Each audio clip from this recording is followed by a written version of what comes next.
Let's go. FT Live. Braun, Pierzynski, Frazier. Kratz is still just running. Wait, are you in Cincinnati or you're in their spring training camp? I'm in the Olympic-sized pool that's in Todd's head right now because he doesn't know where I am. Yeah, I know where you are. You're in probably Goodyear, Arizona. It's so nice down here. It's actually colder in Goodyear right now than it is in Telford, Pennsylvania. So there's that. You have to take the bus to your meetings? Do what? You have to take the bus to your meetings? Because like if you're where their clubhouse is, you have to take the bus to the stadium and back and forth. It's the dumbest thing I've ever seen. Why? Because it's big? Because the Indians, it's Guardians, and the Reds share a complex. Right. But their clubhouses aren't in the stadium. So the teams, when you play against them and you're like the road team, they come in on buses from their clubhouse. Drop them off and they walk in. Like, what if you want to go back and forth or you left something at the clubhouse? You better get a scooter. Yeah, you better call the guy up that's, did you leave yet? Hold on, man. Oh, wow. Okay. Well, we'll work on that. We'll fix that. In the meantime, you'll see a lot of arbitrary numbers being thrown out on your social media feeds today because it's an arbitration deadline where you have to exchange numbers if there's no agreement. So they had the deadline to does anyone even care about this? Should I even go over the semantics? You know what I want to go over actually on this topic? So every year there'll be like a headline on a TV network or a website that doesn't really cover baseball, and it'll say like Shohei Ohtani signs 1 year, $30 million contract. And fans will be like, what the fuck? That's a ripoff. He deserves more than that. And it's like, yo, you don't know how the arbitration system works. Or it'll be for like a first-year ARB player who's really good, but he's getting like $5 million. And they'll be like, what? Why would he accept that? Why would he take a 1 year deal? Like, I think even Josh Donaldson, when he was at the end of his ARB, because also he was like pretty deep into his 30s already because he started kind of late. And people are like, this makes no sense. Yeah. Yeah, arbitration's crazy. And if you don't go through it as a player, people that are fortunate enough to sign like long-term deals, they don't have to go through it. But going through it is something special. And, teams, a lot of teams are trial. What do they say? Trial and file? File and trial. So if you file a number and that you don't agree before, it's auto go to trial. And the trial we've talked about on here before is an interesting process. But the file and trial is crazy because a lot of teams now do that. Meaning if you get past this date today and you don't agree, because what happens is one team will give a number like 2 million, the player will give a number and say 3 million, and the team your agent and the team will go back and forth. And a lot of times you'll hit in the middle at 2.5. Team might try to go 2.4 and you might want 2.6, and eventually you end at 2.5. But if you get to that point and you don't agree to a number, guess what? You're going to the trial, and then that's where all the feelings get hurt. So it's an interesting time. And I want to bring an example of myself because it was with the White Sox, and they brought in like this super guy. I forget his name, like just to have a trial with me by myself. The guy didn't worry about any other player. So they started low at like 6 million. We started 18. We actually met in the middle at 12, which is like, I told my agent, I said, why don't we just meet in the middle? Like, why don't we figure it out? And it took two things. My agent called me and goes, you got 5 minutes left. Yes or no? I'm like, oh my God. And I'm looking at my wife. My mom and dad were at the house. I'm like, what do I do? Do I take a chance? Because I like gambling, but at the same time, I didn't take the chance. And then, the tough part about it, what people don't understand, we started at 18. They started at 6. When you go file and trial, all of a sudden, when you go to that trial, they can go at like 3 if they wanted to, and we can go a little too high. So you got to figure out the right amount you think that's fair for the trial members to figure out. Like if you go too high, you might be screwing yourself. If you go too low, you still might be screwing yourself. So it's like that's where the agent player thing goes. So I think people need to understand that. It doesn't matter what numbers you talk about. They can do a totally different number at the trial. That's crazy. See, I never knew that they were that far apart. But the big day for what I would consider the majority of guys is the non-tender deadline. Because if you get non-tendered, especially like for me as like a backup catcher, you get non-tendered, then you're a free agent. But if you get tendered a contract, just meaning you make it past that date, you don't necessarily have a contract, but you make it past that date, you're like, okay, we'll agree on something because I'm not going to trial. There ain't no reason, I can annihilate myself. I don't need the team to annihilate me in an arbitration hearing. True. But that's what a lot of guys go through. They get these, like, you talk about 5 minutes, Todd. It's like, hey, we're going to offer you this, and if you don't accept it, the non-tender deadline's coming up, so there's a chance. And they kind of strong arm guys, like, hey, you should get 1.1 million, but we're going to give you 950. Like, sign it now, or we might non-tender you. And that sounds, it sounds minuscule compared to $12 million, but for the person that's in it, it's a lot of cash. I'm sorry, just to clarify, you filed at 18 and they filed at 6, or that's what you guys were talking about? That's the biggest discrepancy I've ever heard. They said, listen, we'll give you $6 million, sign for 6. And my agent's like, all right, we'll go 18. Like, I know I wasn't going to get 18, but they went so low, and I'm like, screw it, let's go so high. And then we kind of met in the middle at 12, and 12 was a good price. I forget that was my 3rd year arbitration. So not actually filed. That was just your offer, not actually offer. Filed. If you didn't understand, sorry, that was the offer. I apologize. Yeah, but just to clarify too, because this is big, the way arbitration works is there is no middle ground. No. So if you go to ARB and it's 6 or it's 18 for Todd Father, and even if 18 is a reach, but they feel like 6 is such a low blow, he might get the 18. So that, I guess, could go into the strategy there. I've never seen that. It's usually $1 million or $2 off. It's usually not $12 million difference, though. No, that's right? awesome. Like, I understand what Todd was doing. He was smart. Yeah. Him and his agent were smart by doing that, and then they met at a good number, right? But usually when you go, like, a guy might file at 20 and the team might file at, like, 15. That's like a large gap. Yes. But all the arbitrators have to do, they don't have to think you're worth 20. They just think you have to work. The middle would be like 17.5. All they have to do is think you're worth 17.5 and $1, and you get the 20. Right. Yep. That's all they have to think. They don't. They can't come back and be like, all right, 2015, we're giving you 16.75. Nope, you either get 20 or you get 15. I love that. Isn't it just? It's crazy. And you see, last thing I'll say, you'll see some that are like, all right, 8.7 versus 8.2. You're like, come on, man, you couldn't figure out a goddamn middle lane there. You had to tussle that much. Organizations, man, it's so stupid sometimes. Oh, I've seen some fights with stars over like $100,000 or something, and I'm like, yo, team, chill, billionaire, What was that? chill. Okay, the year before arbitration used to be huge. I'm sure Todd did this too. But instead of signing my contract, they renewed me. The Twins renewed me, it's called, and then they docked me money because they were like, we're going to give you a $20,000 raise. The minimum was like $200, so like we're going to give you $220, and I'm like, well, I made the All-Star team and all this stuff, and they're like, and I'm like, no, I'm not signing it.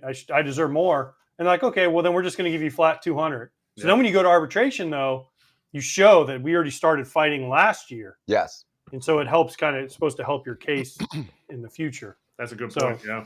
It's ridiculous. It's something great for our first guest to look forward to. Jack Suwinski joining us right now from the Pittsburgh Pirates, the big slugger. Jack, are you ready for arbitration one day?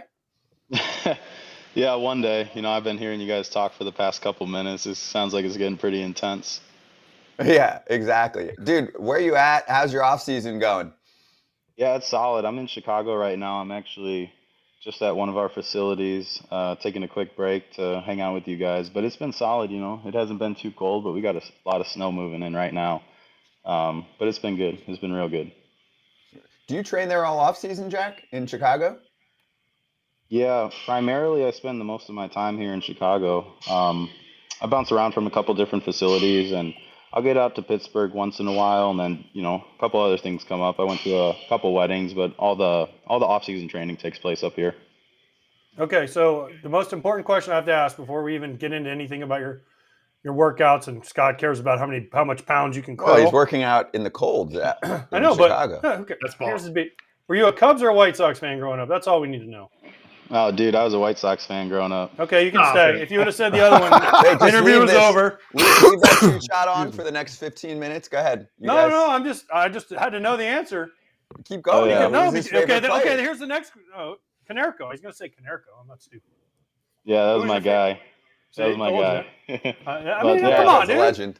I mean, I'm not dumb. Okay, now That was my. here's another legitimate question. When I manage the WBC team for Poland, will you play? Sure. Yes. Sure. First commit. First commitment right there. You're on the board. God, what is going on right now? I love it. Yes. Wait, so you're up in Chicago. You're a White Sox fan. You know that AJ doesn't want the White Sox to ever win a World Series, right? Like, he is so happy when they are eliminated every year. No, okay. That is such bullshit. Like AJ said, here's my legitimate question. What are you doing there when you can go and live down in Pirate City in the warm Florida air? And are you happy that you never have to live at Pirate City again now that you're a bona fide big leaguer?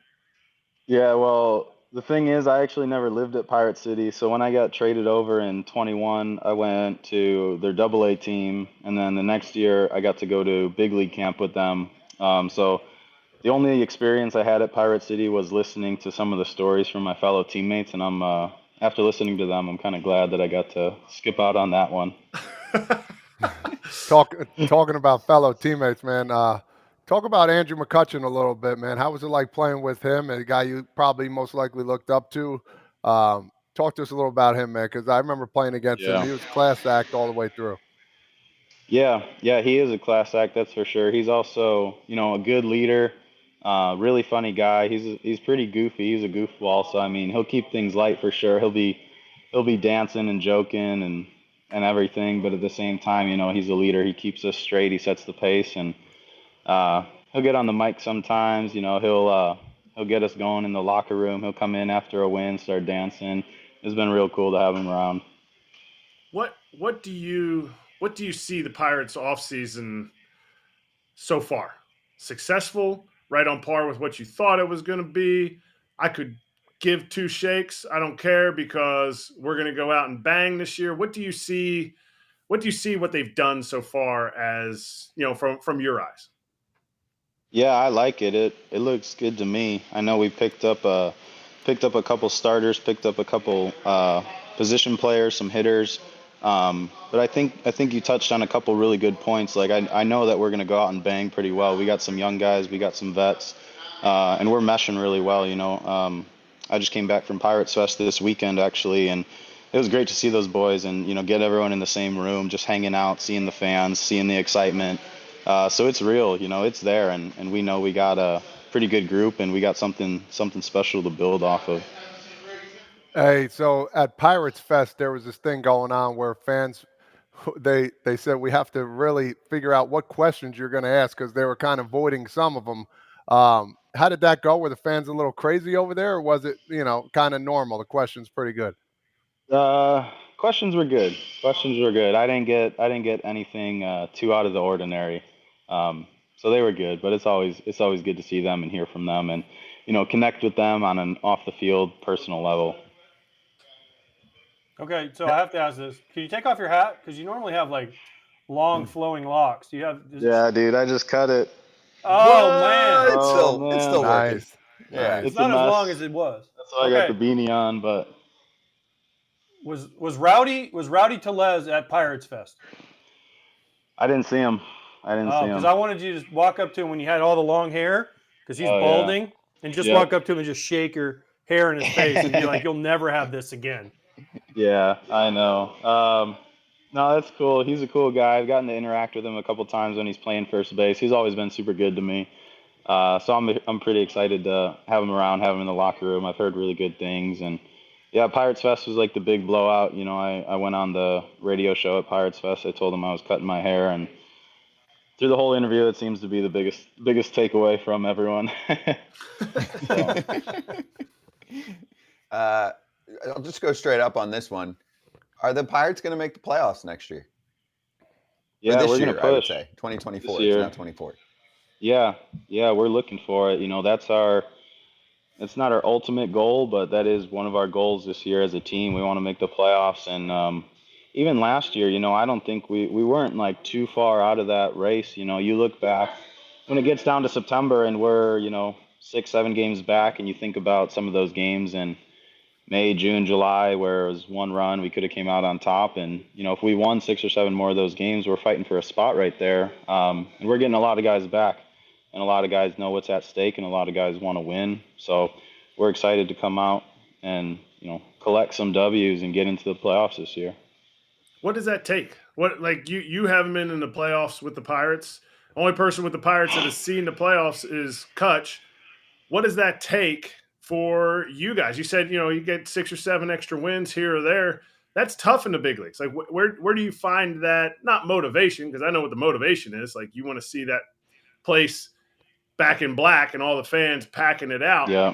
But what does that take? And how do you, like, to me, it'd be like me saying, I want to make it to the moon.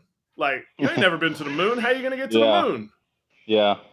No, that's a fair question. I've never been to the playoffs. It is something I want to experience, something I want to do. But we do have some guys who have experience, like Kutch, and, our bench coach DK talks about the playoffs a lot. He gives us examples of the atmosphere and whatnot, and some of the crowds that we're around, some of those games that we're in. He'll give us resemblances of, what a playoff atmosphere is going to be like, what the game's going to be like. A lot of us are looking forward to it. Like you said, we don't know exactly what it entails, but we just know we want to get there. And however that happens is going to unfold this year, I guess. Hey, Don Kelly never played no playoff games. He rode the bench like a champ in them games for those Tigers teams, though. All right. No he way. Was out. He played. No, come on now. I saw he that was a homer guy. he pumped in New York. Yeah, that's right. No, I love Don Kelly's one of the best dudes of all time. Yeah.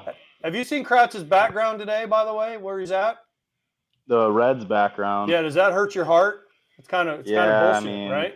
Yeah, I don't know what's going on with that, but I'm just trying to troll. I'm just trying to troll you Pirates. I'm just trying to make you guys feel like you. Hey, you want to be the Reds or you want to be the Pirates? Which is it? Yeah, no, we're gonna be the Pirates. We had some good battles with the Reds this year. I think they're in a similar spot. They got some really good players that are coming up. They got some good players to build off of, and in division. So I'm excited to compete with them. What does Derek Shelton bring every day? I remember Derek when he was the hitting coach way back in the day, and with the Rays, and now he's worked his way up to bench coach. Now he's Mr. Manager guy. I know I did a Pirates game in Milwaukee, and he sat in his office all professional and was giving me all these answers. So what does Derek Shelton bring every day to the Pirates? Yeah, he's an amazing leader. As a manager, just leading our team. He'll show up every day. He'll chat with us. He'll check in. Every day I see him make it a point to say hello to everyone, greet everyone throughout the workday. Some are short, some are quicker than others, but I think that's pretty cool. He's always around. He's always available to talk to. He sets the pace. He sets the pace for this club, and that's something that we all look up to. Something who we look to throughout the season, and I think he does a great job at it. All right, we have Jameson Taillon on next. Okay, you know who Jameson Taillon is? I do. You absolutely own this dude, and I am going to bring it up because every time we have a pitcher on, we're going to bring him up. So you and I both own him. I'm only hitting 500 off him. You're hitting 800 off him.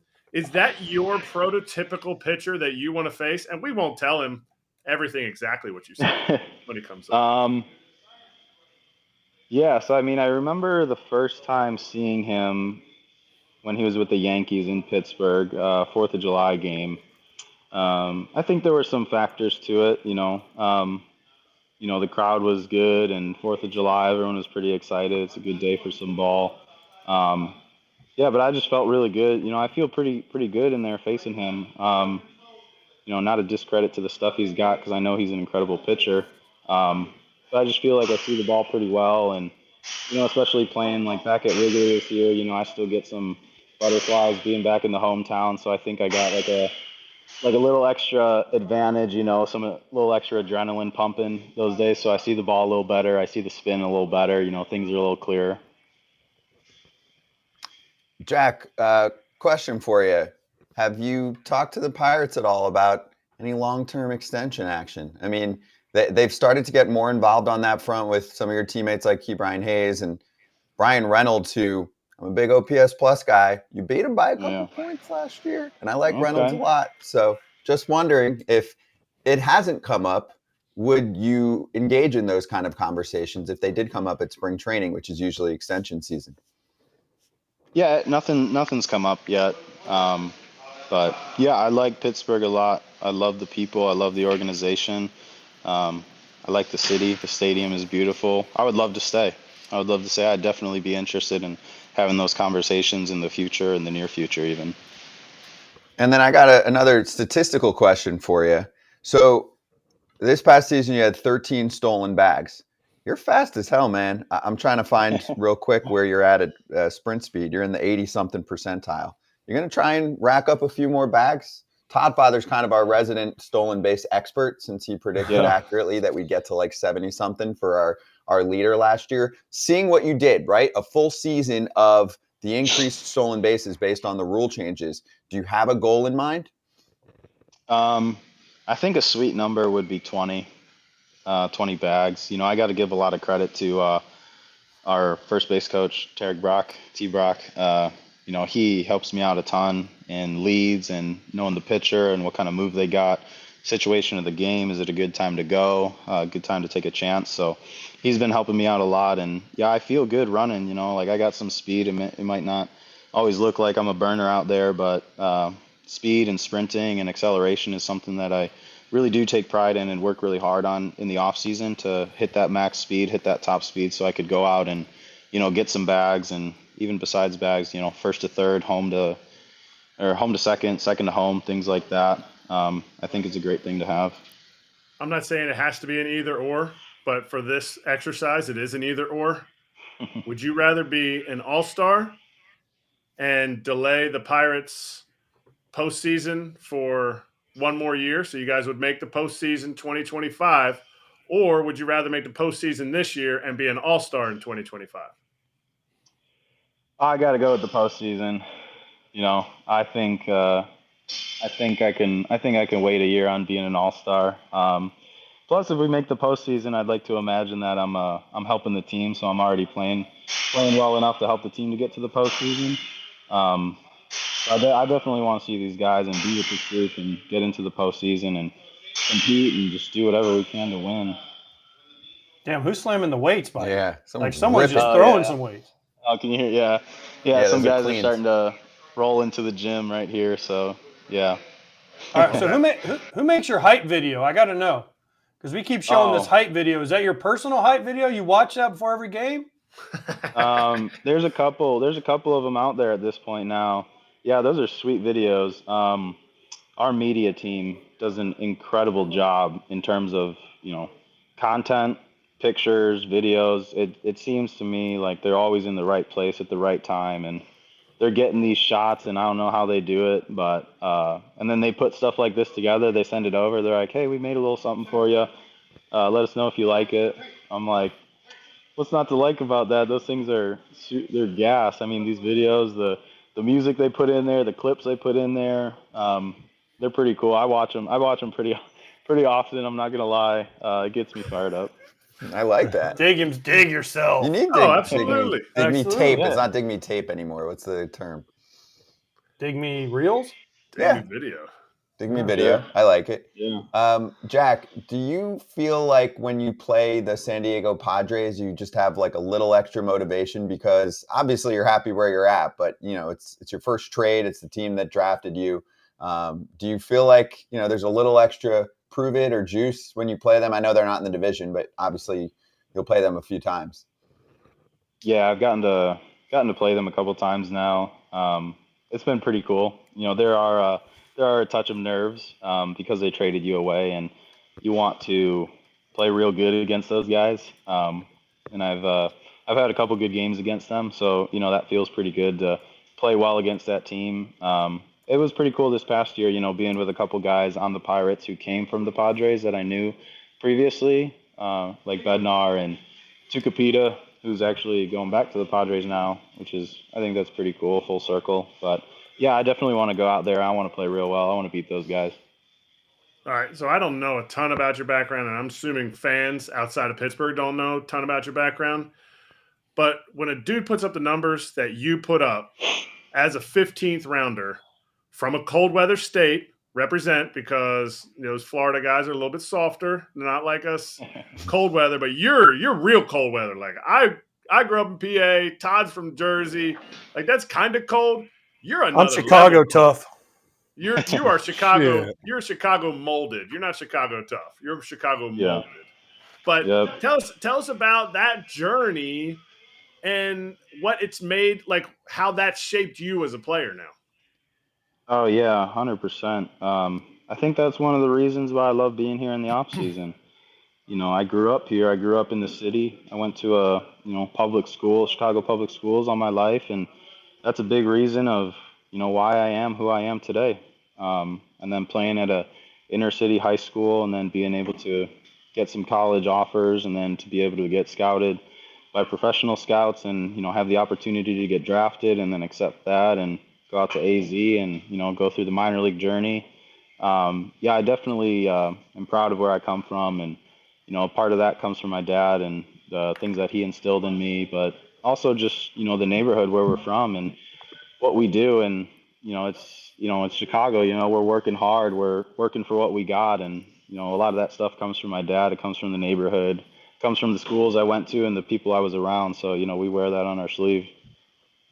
Jack, has your life changed at all since being, a regular big leaguer in terms of hometown, other kind of reach outs these guys will say sometimes? Suddenly it's like their third cousin once removed is like, yo, I need, partial season tickets, hook me up. Anything change in your life there? Very slightly, very slightly. I love people. That's the thing, so like when I get to hear from people I haven't heard from in a while, whether it's family, friends, or kids I went to high school with, I think it's cool that we get reconnected because of the game. It fell off for whatever reason, but yeah, some people are reaching out for tickets. Some people are reaching out, trying to come to games when we're in Chicago. I think, I wish I could do everything for everybody, but, time isn't on my side, and we only get so many tickets per game. I gotta break that news to them. So yeah, you're gonna play. You gotta pay. You can't. Yeah. You can't play for free when you come into Chicago. Now, do you have any, like, Chicago? I get it. I didn't know the rivalry in Chicago, the Cubs White Sox rivalry, but AJ's privied me to it. Do you have any friends that are like, dude, bro, I'm not coming to watch you play for the Pirates until you come and play the Sox. I'm not going into Wrigley. Do you have anybody that does that? So when I was younger, the rivalry was a lot more intense as kids. We would break off into sides and, get into little scuffles, Cubs fans and Sox fans, and, winning games and losing games. So that was a lot of fun. But I think the Sox fans are, I think they're okay, willing to, come into Wrigley when I'm there. But I think that might be one of the only times that they're going to do that. But we do have the White Sox on the schedule this year, so that's pretty cool. Get those Sox fans, out to the cell, or guaranteed rate, I guess. The cell, call it this. It's always going to be the cell. It is the cell. That's what I said. I was just having this conversation the other day. To me, it's going to be the cell because that's what I grew up with. That's Me real. too. Well, and also, we're not getting paid by whatever company sponsors a ballpark. So unless they want to pay us, we call it whatever the hell we want. By the way, it has a red arrow going down. Yeah. It says guaranteed rate, and red arrow is pointing down. It means Yeah, the they rate's want to going bring your rates down. down. I know, but like you Going have that all over the down. field. It's just an arrow pointing down. It's like, what's happening here? Hell. Ground balls. Ground balls. Where they're playing. They're playing right there. Yeah. Bottom of the division. Jack, question about your Pirates teammates. So obviously the Pirates don't always get the most national attention.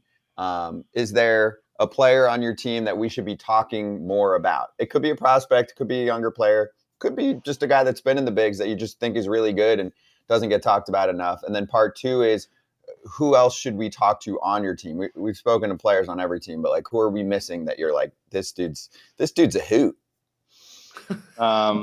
Man, picking one is tough. I could go on and on about my teammates, but I've been chatting it up a lot this offseason with Josh Palacios. That's my guy. We've been talking hitting, talking lifting. He lives in New York City and I live in Chicago, so we chat about the city life and that, and it's a little cold, and just keeping up with each other. And we're both Chapel guys, so we'll keep each other accountable and lean on each other. So last year, getting to know him was really cool, and he came in and he did some damage, especially towards the end of the year. some games. He came through clutch. You know, he had a walk-off homer on his birthday, left on left. So I thought that was one of the coolest things I saw all year last year. And then, you know, seeing him hit some homers at Wrigley to, you know, put us up, get us some of those W's. And just his energy. He's got so much energy. He's got that, you know, Brooklyn energy, charisma to him. He's a lot of fun to be around. We watch the highlight videos, and you talk about Palacios' highlight. What is your favorite big league highlight so far? 3 home run game? Is it like what is your favorite highlight that you're like Wrigley homer? I called it. Maybe. Yeah. Oh man, like picking one. If I have to pick one, it's got to be the Father's Day. You know, there's nothing. You know, nothing compares to that. The first Wrigley homer was really special. The first walk-off homer was really special. But Father's Day was on another level. I didn't even know how that happened. That was great. I don't even know what was going on that day, but that's definitely at the top of the list for sure. Love that. And by the way, we've had Josh Palacios on recently. We had the combo, the Josh Ritchie combo together for 20 minutes. They were great. So yeah, I'm with you. They're awesome. Yeah. Well, Jack, it was great hanging with you, dude. We appreciate it. Go rip some weights. Show them how it's done. All right. Yeah. We got to show these kids what's up. Yeah. Show them that 25 plus homer pop, man. Good talking to you. We'll see you in spring training. All right. Thanks, guys. I appreciate it. Thank you. Cheers, Jack. Jack Suwinski with us on FT Live. You know, my parents, because they watch or listen almost every day, and they're like, I've never met AJ, but the first time I meet him, even I might be giving this away, they're probably ruining their little surprise. You did. You just. If I meet him in August, I'm going to say Happy New Year. I'm like, go for it. I said he'll embrace and love that. He won't say anything back, but he'll love it. No, I will not. No. That was good, though. Get to know some guys on teams, obviously, like Pittsburgh that aren't in a big market. That we need not some a playoff on. team. We need Rockies on. We've had their best player this past year, Spencer Jones. Oh, yeah. He came Nolan on. Jones. Nolan Jones, sorry. Spencer Jones so good you don't even know his name. Or is it young kid? So good, Scooter Braun doesn't know his name.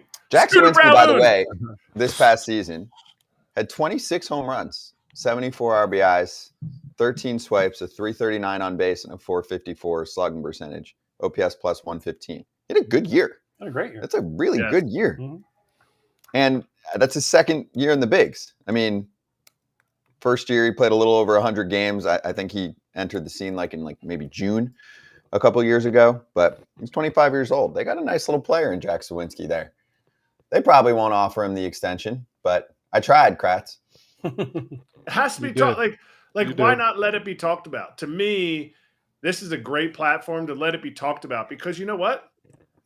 Gone are the days where it's like, oh, you don't want to tell anybody in the organization that you really like it here because they might lowball you an offer. Like, no, we want to come man to man, woman to man, whatever, whoever's doing the negotiations for the Pirates and be like, hey, you want this guy who I think, looking at his peripheral stuff, is on his way up to being a 30 home run guy. He's already a 25 home run guy, and you have a piece in your lineup that he's not the superstar, but I think he could put together a first half that would be all-star worthy.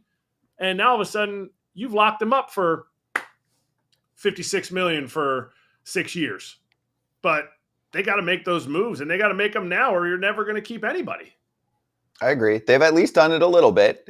They're a few steps ahead of the Orioles, but not fully ahead. We do have a trade actually that broke while we were talking to Jack Suwinski. So we'll cover that and that'll spill into our further details that we learned over the past 24 hours about Mr. Imanaga heading over to the Chicago Cubs. But the Cubs made a trade. They're picking up third baseman Michael Busch and reliever Yency Almonte from the Dodgers in exchange for some younger high upside prospects, left-handed starter Jackson Ferris, and good luck to me trying to pronounce this name, outfielder Zyhir Hope. I've seen it before. I know who the prospect is, but I haven't heard his name out there. That was at IMG, wasn't he? Like last year draft pick? Recent pick. I saw that dude pitch in high school. He was filth. I like that Yency. I like Yency Almonte. I think I liked him when he was with the Doyers. Here it is from Kenny Ballgame, too. Slider, Spin that slider, thing. slider. Or here's part of it, at least, there from Kenny Ballgame that you're looking at right now. But yeah, Jackson Ferris, I mean, he's last year was first year in the 2022, second round, 47th At overall. IMG. Michael Busch is a big prospect for the Dodgers. So Was. Number Ain't 2, yeah. anymore.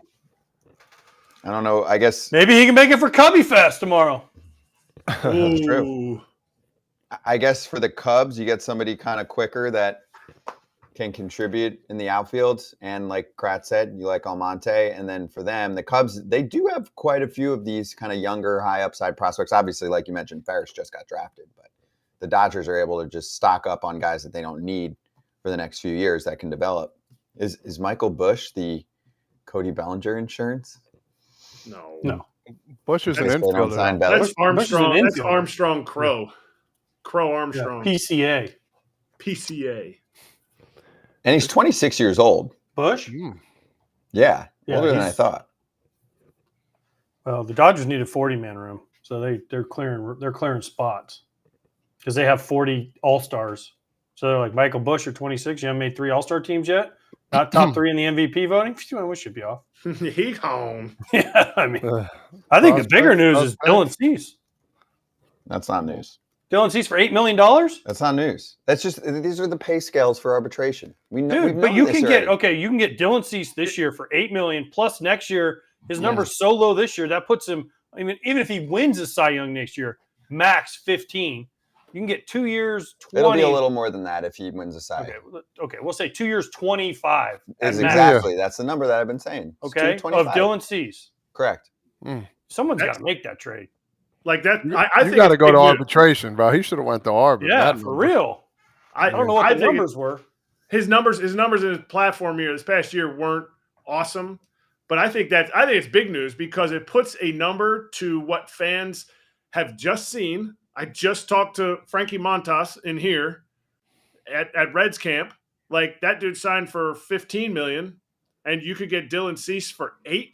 Like this should show fans like, holy cow! Like they're asking for 2 high-end prospects. Let's do this, Orioles. See you later, Westberg. Well, that's why. That's been the point I'm making. Where there's a lot of people out there like, oh, the White Sox, they're asking for too much. No, they're not. They're not asking for too much. 2 high-end prospects and 2 more mid-range to lower tier or longer-term prospects, right? 2 guys that are like AA, AAA, ready to go, like a Jordan Westberg type, right, with Baltimore. Colton Cowser type with Baltimore. Keston. Probably what? Herstad too. On Baltimore, you can name 5 or 6 of those on that higher end alone. That's why They everyone's have like, duplicates too. they can do this. Duplicate positions. Correct. They have like 4 shortstops. And they're Middle all better infield than the by White Sox third. have. I mean, to the what? And they're all better than what the White Sox have currently. No, And I take Chris Getz takes that personal. you can let Colson them. Montgomery's and a you can let stud, them Also, though. throw. Montgomery is going to be good. He's going to be one of the better Oh no, players. no! I mean guys that you could plug into the big leagues. Westberg's got big league time. You can plug him right into your big league team, and not need to spend any more money, which is music to Jerry's ears. Yeah, but why'd you say West Getz takes that personal? Because he's making all these moves to get organization depth, and then Kratz is shitting on him. I am the Chris Getz defender. Oh no, I don't know about that. Oh, that's funny. You know what costs less than $8 million, Todd Father? $700,000, and that's how much every Orioles player costs that we're talking about. Ooh. Mm-hmm. Yeah, still money. Money Coming out of the owner's pocket. Just saying. All right, on the money topic though, I do want to get to this as well because this is kind of the last layer of the Shōta Imanaga sweepstakes, and it is official. He is a member of the Chicago Cubs. Look at this fanciness. 4 years, $53 million. Yes, Kratz, you nailed it.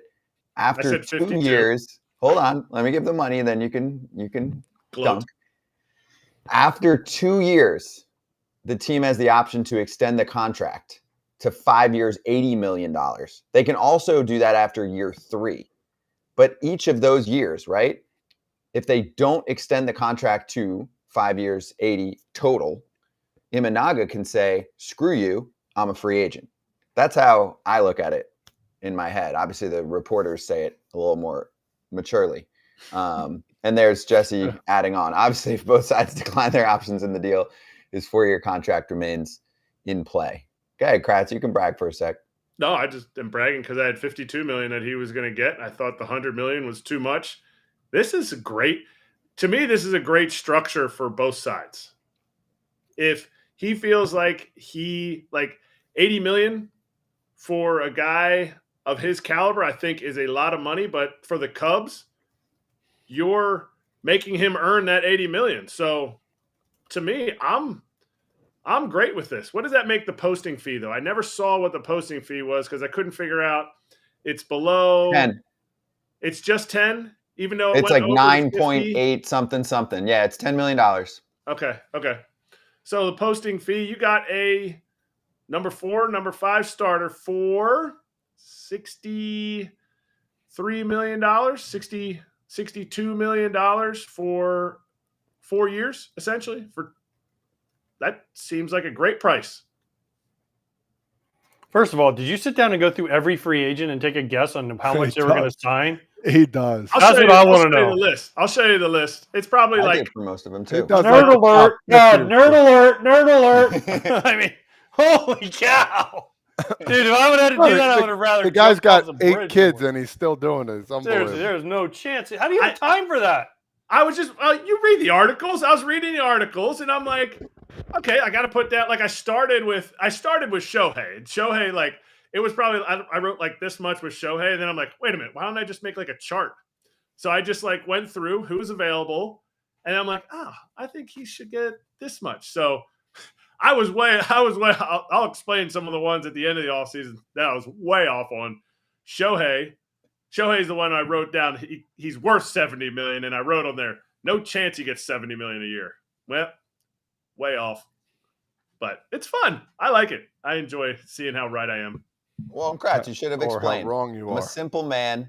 I live in rural Pennsylvania. My kids are not, toddlers, so I don't need to watch their every step. It's not baseball season for coaching right now, and I wake up freaking early. Yeah, I don't have a hobby. I don't golf because nobody invites me to go golfing, so I enjoy it. I rip weights and I put numbers down next to free agents. I do. What's wrong with that? Seriously, there's got to be something better to do with your time. I did it too. Well, yeah, I expect you to do it though. I'm a nerd. Friends. I'm a nerd. I like it. You know what? Hey, Kratzy, so he's talking about being friends. I had to put a new lock on my door but now I can control it by my phone, so I can lock Scott out or in, and it's a combo, and I will not give him the combination. Please lock him in one day. Oh my gosh, just lock him. The problem is, if he gets a little too cute with this, I will show my superhuman strength and rip the lock out of the door. That's buying a new door. I will rip the whole door out. I'll be walking down the street in Orlando with a door in my freaking arms, and I'll just bring it to my apartment and say, problem solved. That just happened. Cheers. Cheers. I like that. Anyway, cheers. Todd Father, you weren't on with us yesterday, and I know none of us have seen a ton of Shōta Imanaga, and obviously I don't think any of this group's seen him in person unless you're at one of those WBC games or you spent some time in Japan in the past year. But I've never seen, I don't want to say never, but I've seen a lot of differing opinions, and we covered this the last couple of days in terms of what he can be. And I'm intrigued. I mean, there's some people are like, this is a steal. This guy has upside of a 2 or a 3. If that's true, and you're getting him for $50 to $80 million on the free agent market at 30 years old, that is an absolute steal. There are other teams, like there was a tweet from Alex Pavlovich, who covers the Giants for NBC and does a good job, and I can find the exacts, but he basically said, like, well, let me just find it. It'll take me 8 seconds to find it. Let's just hope he's not Keigawa. And I brought that up to, I think, Inosaurus. Yes. And like Keigawa, for people who don't remember, you have to be a Yankees fan to remember he pitched his entire, I want to say, I didn't look it up. I want to say he probably had like a $17 to $20 million contract, but he pitched most of it in AAA in Scranton. He was a guy that pitched. He had sunglasses on in like his first start in the big leagues. Left-handed pitcher. Right, left-handed? Now I'm using lefty. Yeah, he's lefty. Yeah, he has blue glove. Like it was it was one of those things, and you hope he's not that. But at $50 million, they've given some prospects in the minor leagues $35 million, $40 million that haven't panned out. So that's the new going rate. What was the guy for the Red Sox, the Cuban guy, Castillo? Oh, Rusney Castillo just was the richest AAA player of all time. Oh my gosh. They couldn't bring him up. That's a complicated case. But here, I'll give you, I found it, Todd. So he said, Alex Pavlovich said yesterday, I've seen a lot of confusion about Giants and Imanaga. They were never a front runner here.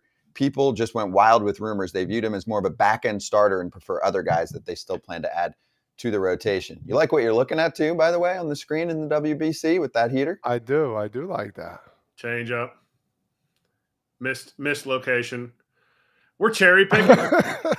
we're cherry picking. But to me, like, he's gonna have to learn to. And I read something. Was it Eno that said it, or was it the guy we had on that does all the stuff for the Cubs? He does a lot of analytical stuff. Lance Brozdowski. Yes.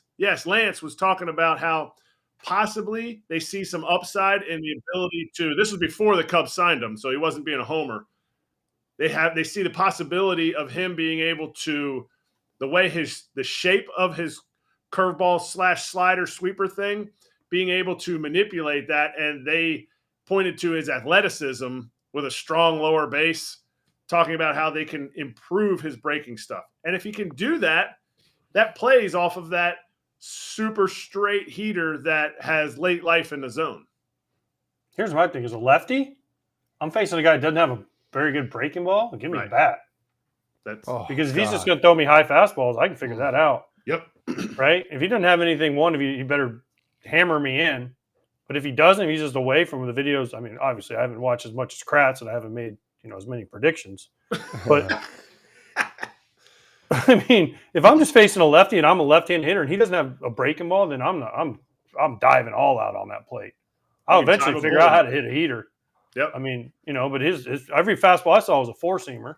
So there's nothing coming in on me. It's dive yank for me. It'd be Todd Frazier from the left side. Dive yank. Hey. Yeah. Go ahead. No, I love lefties. I love facing lefties. I like what I saw there. We did have mixed reviews. Some guy said he's the next thing since sliced bread. Somebody said 4 or 5 starter. But I mean, let's give him the benefit of the doubt, I think. Let's see what he does once he gets over here. You need to develop that off speed, especially as a lefty. And if you're not hitting 95 plus consistently, that ball's going to be getting hit, because it did look pretty straight. But I'm not going to make my prediction or anything right now, or conclusion. He's a lefty, and when he faces other lefties, I'm sure he's going to, once he has his control, he's going to be pretty good. So it's a wait and see for me.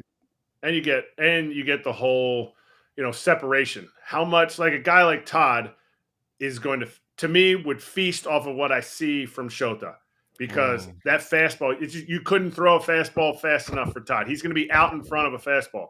So then, okay, how do you throw that changeup? For me, his changeup, I know some people are saying splitter, but analytically, the thing I read, it didn't say it was a splitter, is how much depth can he get from that if he's not spinning anything? Because Todd's going to see that spin out of a lefty's hand and be like, nope, I don't need to swing at that. Nope. He's on the fastball. How much depth can you get for him to be able to chase it? Because a lot of these Japanese guys come over, and even like a Tanaka could throw 97 to 98.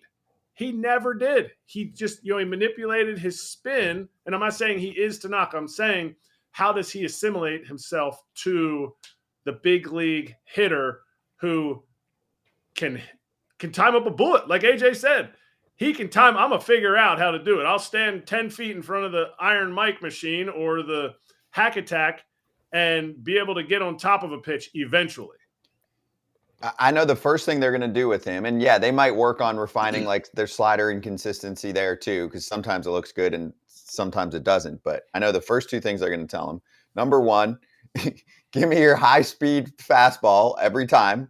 Screw that 90. Give me that 94 I saw in the WBC. We do something here called 5 and dive, or even 4 and dive. let me introduce you. I mean, yeah. Yes, and I will say, and speaking of Lance Brozdowski, he had a really good photo that, well, it was part of a video and people took screenshots that showed where his fastballs were in the zone in the WBC, and they were everywhere, right? And then they're like, that 4-seam with carry heater in MLB right now, and it's still the trend. We go up here mostly with that.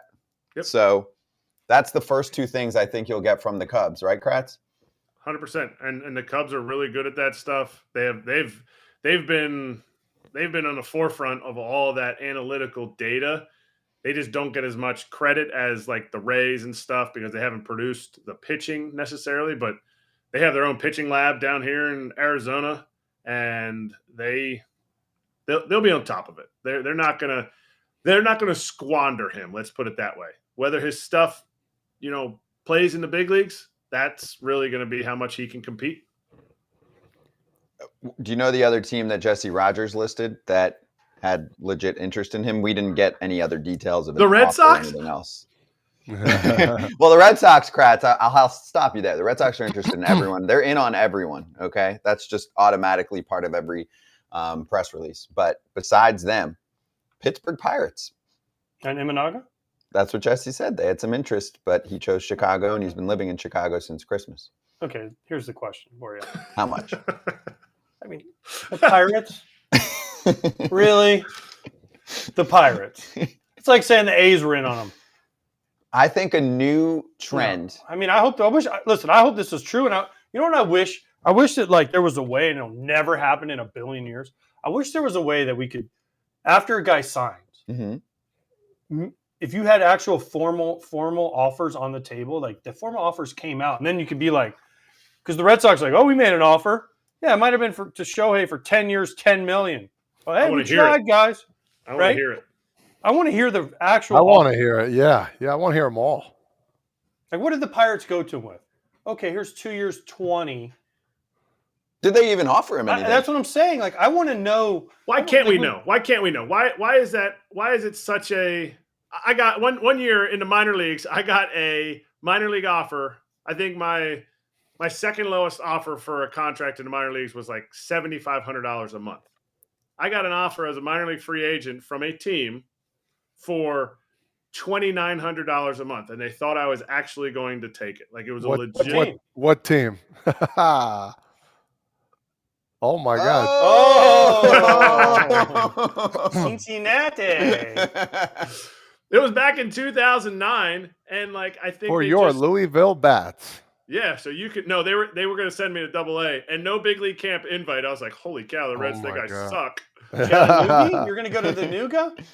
The Chattanooga. But no, like why can't we talk about it? Why can't when Hader comes on after he signs his contract, why can't he be like, brother, can you believe what the Phillies offered me? And then the Giants offered me this, and I took the Phillies contract because the Giants offered me $20 million less. Like, why can't we talk about that? Is there something like, do agents frown upon that? I think Major League Baseball frowns upon that. Why? No, I think the reason they don't say it because what happens in the future, they become a free agent again, or like, oh, I burned that bridge about 5 years ago when I blew them up, No, I hear it. So that's what I mean. Do you think it's from the agent? Because some of these guys, they're becoming free agents again. Yeah, 100% it's from the agent. And that, to me, then that would give the next guy, because a lot of free agency is and extensions help the next guy. If AJ signs a team-friendly extension, then when Erik Kratz, who's much, much younger than AJ Pierzynski, comes along, and I get lowballed because AJ didn't take, the most money. But if AJ takes, the best deal he can and waits for free agency, that elevates the money. But if we're always as players super quiet about this, and I've never been through the situation, so I don't know, but if we're always super quiet about it, this could elevate. Like, hey, you know what? Cody Bellinger gets offered $25 million a year from somebody, turns it down because he gets 27 from someone else. Reese Hoskins is like, oh, well, I can compare I know it's not a good comp. No, it's not a good comp because here's the problem with that collusion. Because what happens? Because I had it happen where 3 or 4 teams call you and they offer you 1 year, $10 million. Yeah, the exact same offer. So that's why they don't want those numbers out there, because they're afraid of collusion, so they try to keep those numbers quiet. But I'm saying as players, I'm not talking about teams. Teams love the fact that the Red Sox are loving the fact that, oh, yeah, we were in on Shohei. We were in on, okay, let's ask Shohei when he comes on here. Shohei, how much did the Blue Jays actually offer you? And if he's like, yeah, they offered me $690 million, to me, that shows the team, the fans of the Blue Jays, hey, you know what? We were in on them. Like back in the day, Josh Hamilton, the Philly fans wanted Josh Hamilton so bad when the Angels signed him. And to me, I'd like to know how much they offered him. How much did the Phillies offer him? Good. It was a good decision by the Phillies. No doubt. Ryan Madsen. I know what he got offered by the Phillies, and his agent was like, we're shopping somewhere else, and the Phillies took it off the table. Mad Dog had to go and sign a 1-year deal with the Reds, and he had to recoup his career because he ended up getting hurt that year. But like, to me, why can't we as players, not discuss this? Do the Giants put an offer out there for Shohei and like, hey, if you don't take this, do not tell anybody. And here's another thing. I agree. Let's normalize it. Let's bring it out there. I'm with you 100%. And then you have fans like, yo, dude, you went to this team for $700 million and we offered you $690. What are you doing? You're greedy for money. Every time you come to our place, we're gonna boo you. You know Good. I mean? They're gonna boo him anyway. What? I got $700 million in the bank. Oh. Well, I would say, yeah, your team should have offered more. They lost. If you ain't first, you're last. And I signed with the first place offer. Take me to They don't boo you because they don't boo you because they like you. They usually boo you because you broke their fucking heart. Right. Yep. You're relevant. I never got booed. Well, okay. We're gonna bring on Travis Sawchik in the next 2 minutes. And he actually tweeted about this when Kevin Kiermaier signed.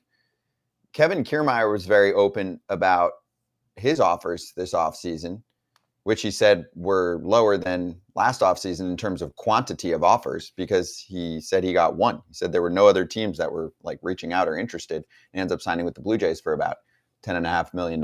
And he was much better coming off this season than last season.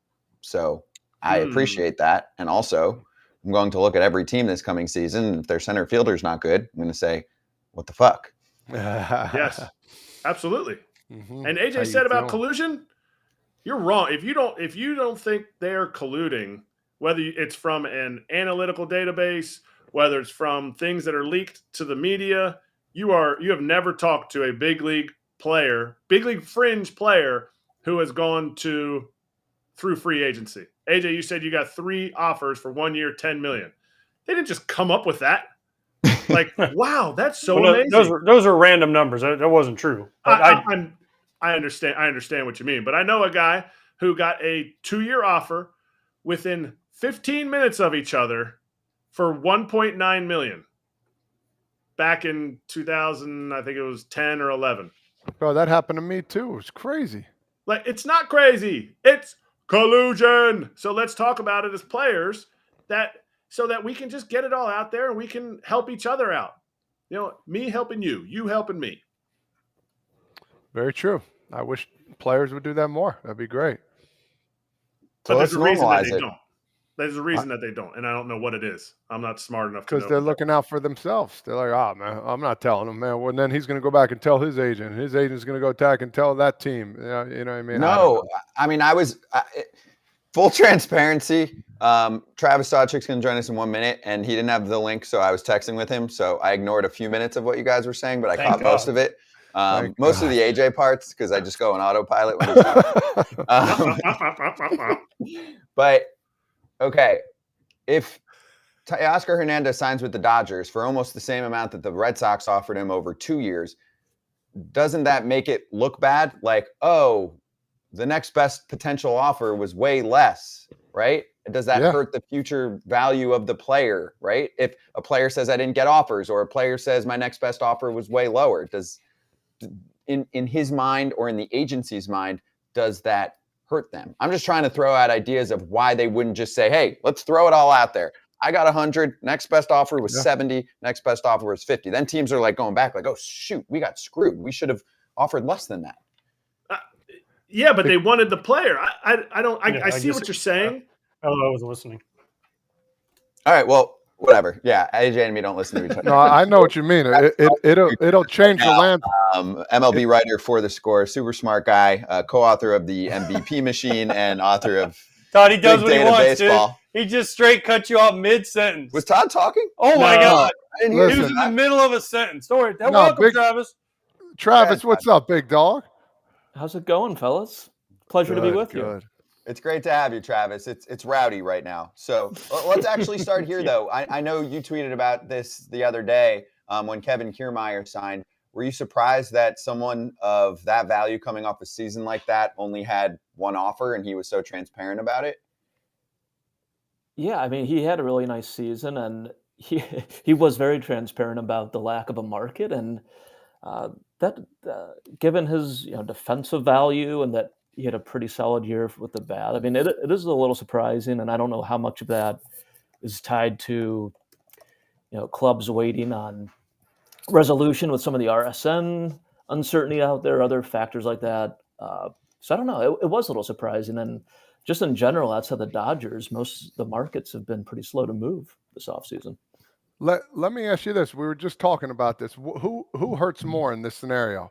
Say Erik Kratz, big time signing come up. He had 5 teams hit him up. Hey, 5 years, $100 million. Another team won 4 years, 90. And all of a sudden he signs with the one team, but he comes out and says, you know what? I'm going to tell every team that signed, that gave me an offer. I'm going to say everything that they gave me. And who's that going to hurt more? Will that hurt the players more, or will that hurt, organizations? Yeah, you could look at, not to be too political here, but you could look at it both sides. And on one hand, maybe it puts pressure on clubs to hey, why aren't you guys spending, that sort of thing. But it also illuminates the market for players and shows what might be lacking or available. So, yeah, I think you could look at it through a couple of different lenses. Hey, Travis, I want to jump right to some of the work that you've put out recently for The Score. So let's go to your article on ballparks, because I think it was fascinating, and I encourage everyone to check it out, because we're not going to be able to cover the length of what you wrote about. But can you give us the synopsis of, for example, your case study with the Chicago White Sox changes for fans? Hey! How Comiskey versus the Cell kind of takes you further away from the action, and this is a bad trend in most of baseball right now?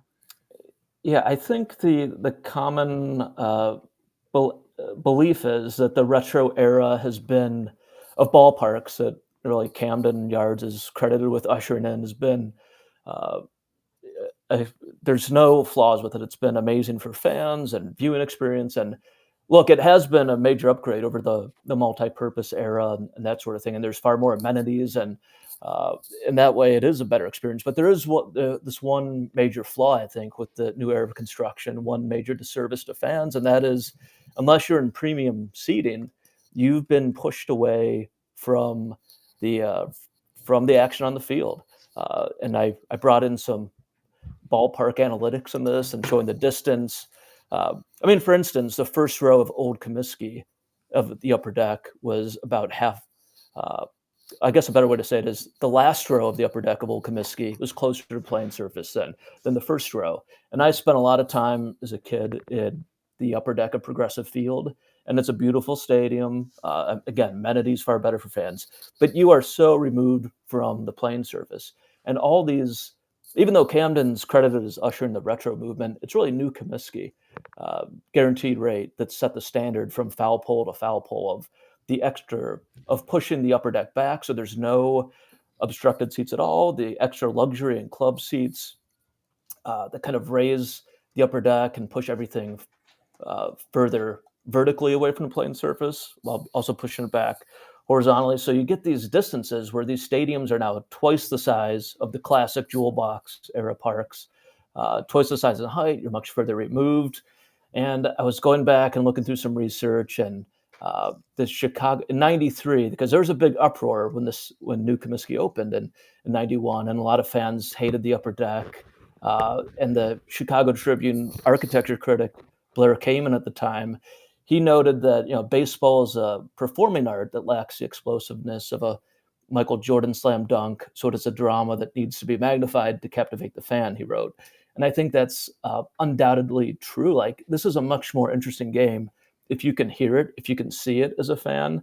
And I think, too many people have been pushed further away where you're more likely to get distracted by your smartphone, where you're more likely to look at baseball, go into the games as a social event versus being engaged pitch to pitch. Like, we don't see people getting up from their seats for an English Premier League match or an NFL game. And I do think something's been lost. And as great as this is from an amenities perspective and wider concourses, and I'm sure from a player perspective, old Comiskey only had 2 toilets in the home clubhouse. And to get to a home batting cage, you had to cross a concourse.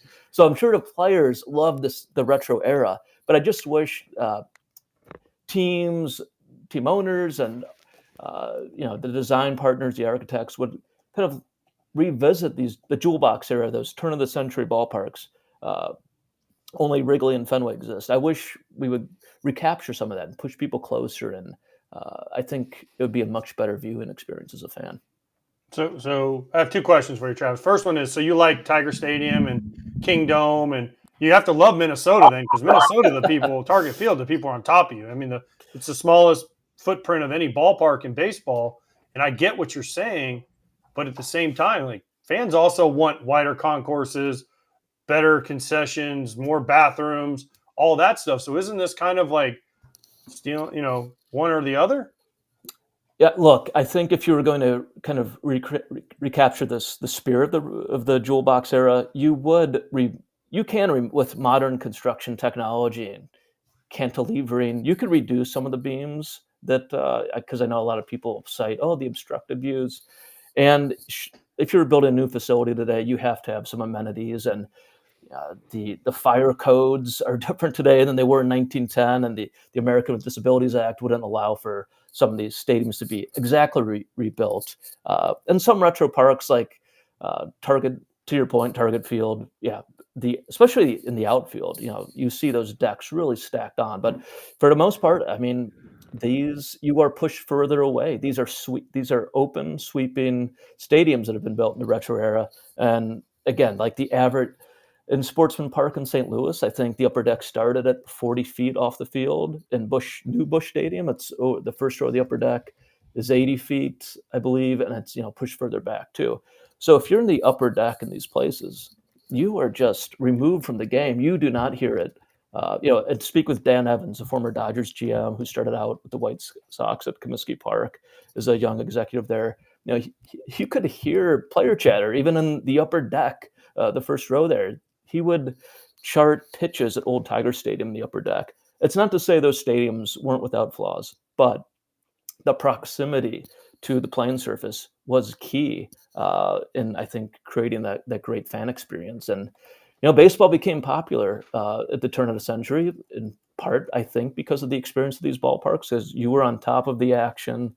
You could see the change-up move, breaking ball move. You could hear the players, and I do think a lot of that magic has been lost from the experience. Travis, 2 things. The White Sox, from what I heard, and I don't know this, but I heard this. Obviously, I played there. They were upset because they built kind of the cookie-cutter stadium, and then right after Camden came in and changed the whole dynamics. The White Sox have made moves to change what you're saying. They've shortened the upper deck. They've done a lot of things. They brought the upper deck in. They've made a lot of changes since this new Comiskey opened. But I think from what I heard, they were upset because right after they did their stadium, Camden opened, and everyone's like, oh my gosh, this is the new way. And the White Sox were behind.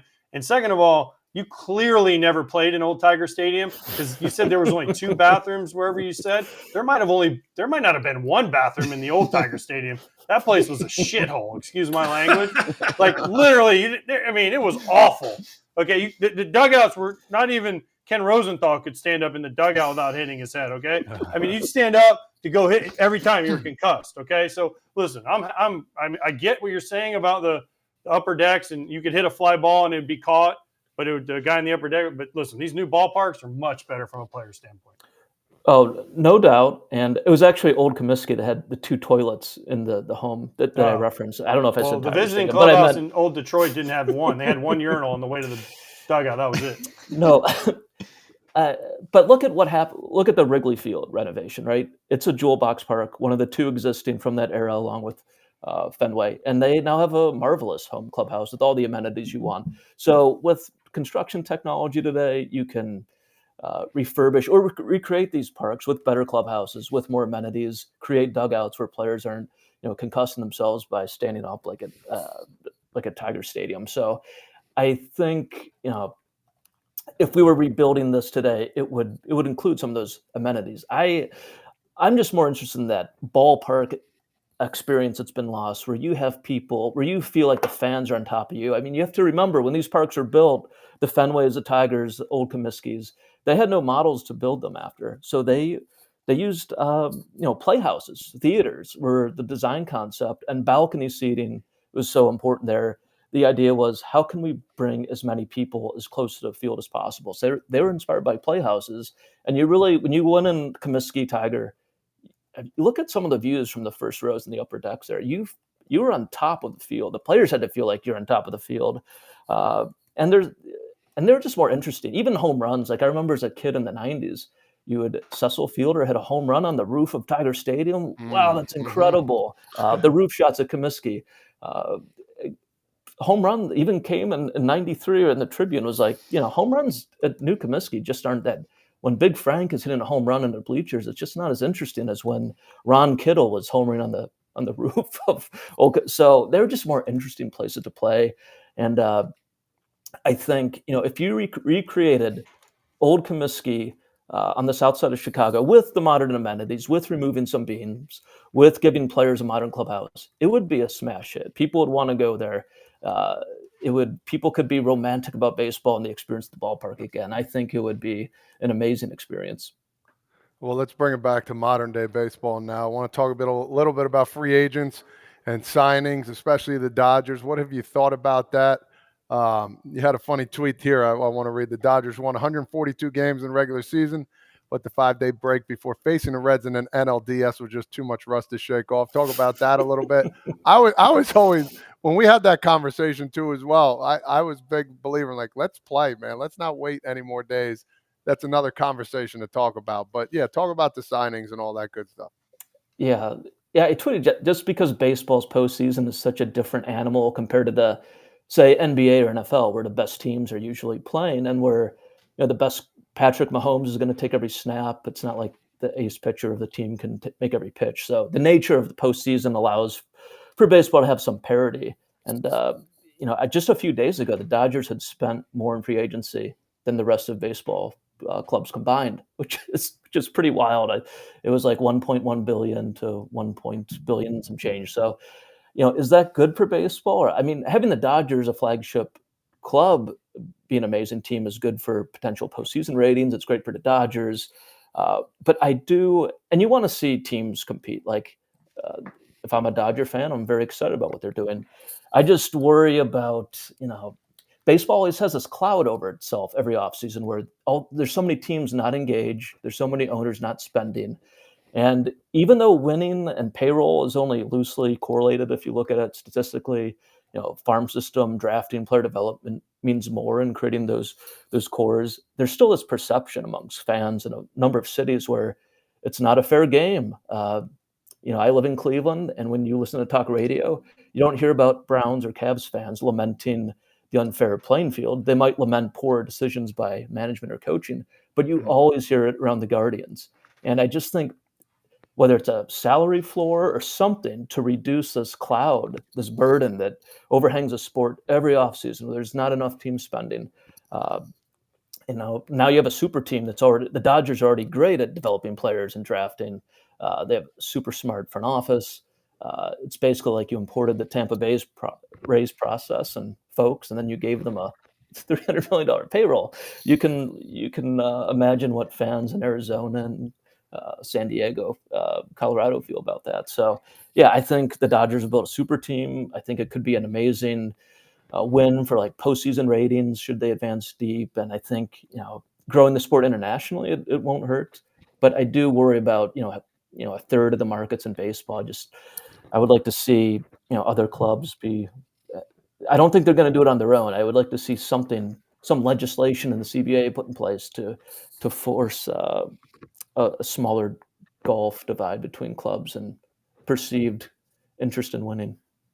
Yeah, no, it makes sense. I know. I mean, I've read your work with Cleveland and Pittsburgh for years, Travis, and I know you got to jump. But I think what you said there nailed it. It's sure you can talk about it, Cap, but the floor is the problem here. I mean, those third of the teams that have payrolls in the 40, 50, 60 million dollars, we know that those teams are profiting. Like you can do simple math of TV contracts, national ones even. So I'm with you, man. It's frustrating. We obviously bring it to light as much as we can, and I know you were frustrated and kind of covering those teams sometimes, and you're like, are they ever going to do anything? So it was great to have you, Travis. Really appreciate it.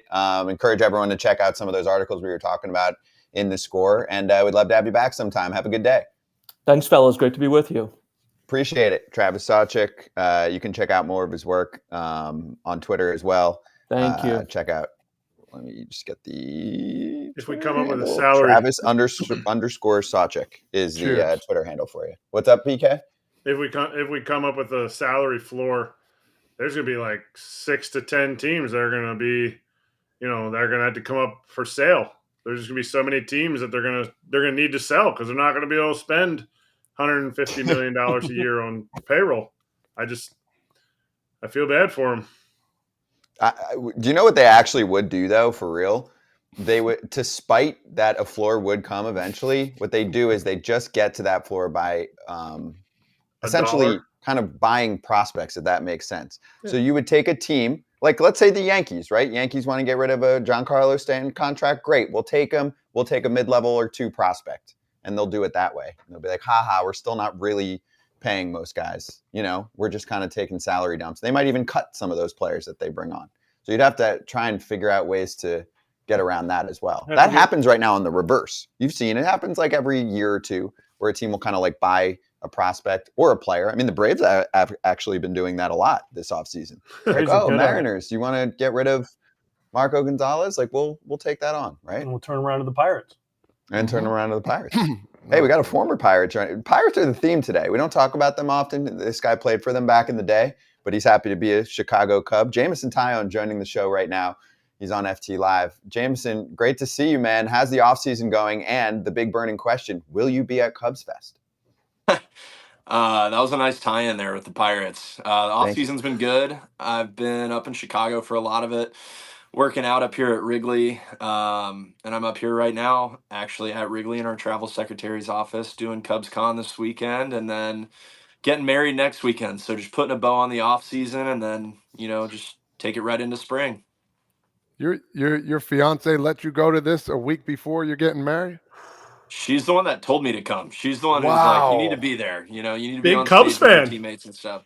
I know. Big Cubs fan. Good for her. She's a keeper. I love that. Yeah. Is she from Chicago? She went to middle school here actually, but we met down in Houston. So she's been all over the place growing up and stuff. Okay. I was gonna say if she's letting you go, she might be a Cub fan. Or she's just the ultimate teammate, and that's why they're getting married. I love that. That's awesome. Jameson's going to be letting loose these next couple nights here. Watch out, Chicago. Yeah. Hey, Jameson, I want to start here because the Cubs made a move, right? It's been a quiet offseason, but there's still $1 billion free agents. So I've been saying, don't worry, they're going to spend. It's just kind of a waiting game. So you got your first teammate in the rotation. Do you know anything about Shōta Imanaga? And do you think he'll be part of a 6-man rotation with him coming over? Because that's more of the norm once a week out in Japan. Yeah, so I remember watching him in the WBC. I remember watching that Japanese team play, and I was like, there's no way they can possibly have any more good arms. Like, I've seen them all after Yamamoto and Ohtani and Sasaki and all these guys. And then I saw Imanaga throw, and I was like, dude, you've got to be kidding me. Like, they just keep rolling dudes out there. So, yeah, I liked his heater. He's got a nice hoppy four-seam. I know he throws a lot of strikes, and over there he pitches deep into games. I think he'll be a good fit. If you throw strikes on our team, we have a good defense. So I think, that automatically makes it a really nice fit. Our pitching coaches are awesome. He's going to come over and throw to a guy like Yan Gomes, who's been in the league a long time, who I think can help him adjust over here and stuff. So I'm super fired up about it.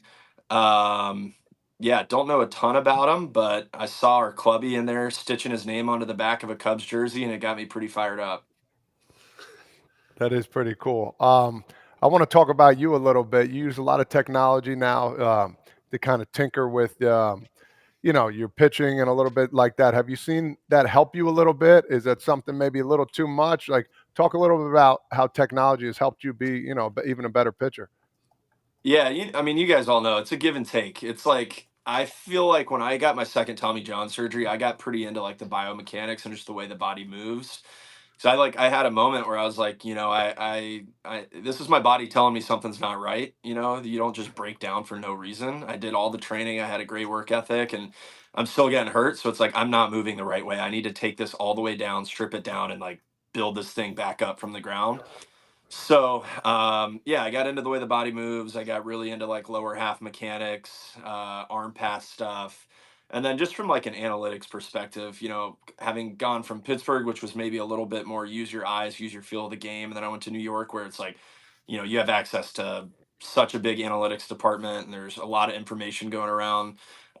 So I feel like I've been exposed to a lot and I've just learned how to kind of pick up what I need and kind of filter out what I don't need and stuff like that.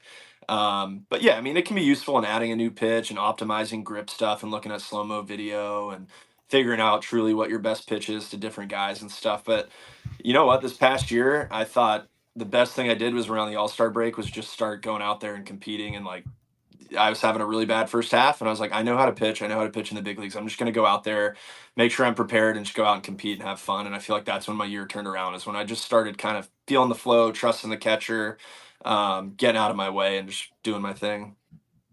Jameson, one way to stay healthy is a 6-man rotation. Have they told you now that you have Imanaga that you're going to go to a 6-man rotation? Or are they going to try to keep him on 6 days rest? Are you guys going to pitch once a week like they do in Japan? That's a nice life for a starting pitcher, once a week, 6 days of golf, 1 day of pitching. And you get to sit in the dugout and just watch day games at Wrigley. It definitely wouldn't suck, but I haven't heard anything. Go to a nice dinner, right? There's a million pluses to this thing. I feel like every pitcher is different. Like some guys like that 5-day routine. Some guys always love the extra day.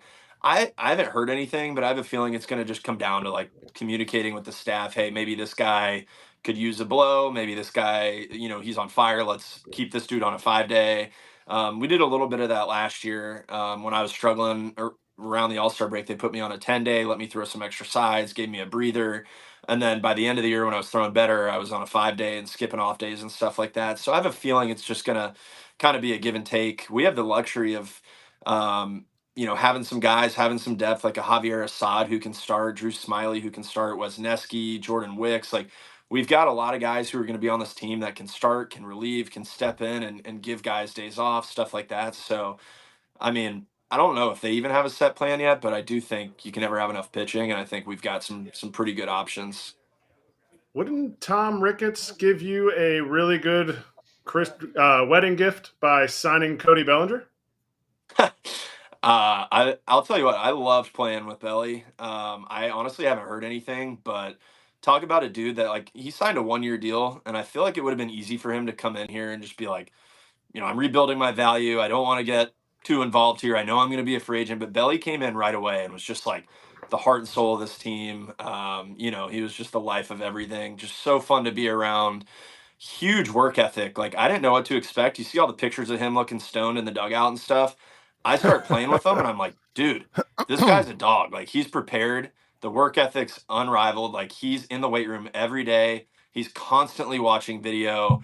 Like the dude's just a baseball rat, and it was infectious. Like I started going to the weight room at the same time as him every day to warm up because I just love talking to him and hanging around him and stuff. So, he's a dude that no matter where he goes, he's going to be, a great fit. Hopefully it's here. I seriously loved playing with him. I still play Fortnite with him all the time and play video games and talk on the phone with him and stuff. Oh, so there's more to the player than just his exit velocity 2-strike approach. Gee Willikers, Jameson, you're really breaking there's the a big lot news. More to a guy like Belly. Yeah. Go ahead. I was just going to say, he can shape a culture. I feel like he came in here and he was just the guy that everyone was like kind of gravitated towards. You guys have, I'm sure, played around guys like that where it's like people just want to be around this dude. He's cool. He's got great energy. Obviously, he's a good player. He checks a lot of boxes. And yeah, there's a lot more than just what you see on the field with a guy like that. Well, next time you're on the sticks with him before your wedding day, because that's when the sticks ends. You get married, yep. And then it's just road trips. No more Call of Duty time. But Yeah, tell him that he needs to come on FT and hang out and talk to the boys, so we can get his side of the whole shtick here. I'll drop that in there. Yeah, I try to get stuff out of him when I play video games with him, and he hasn't given me much. So maybe he'll give you guys something.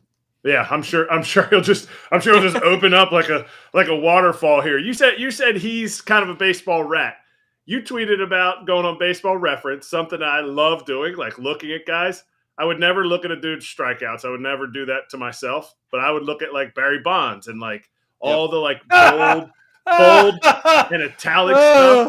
Hold on. Wait, you're comparing yourself to Barry Bonds? No. His tweet was like, damn.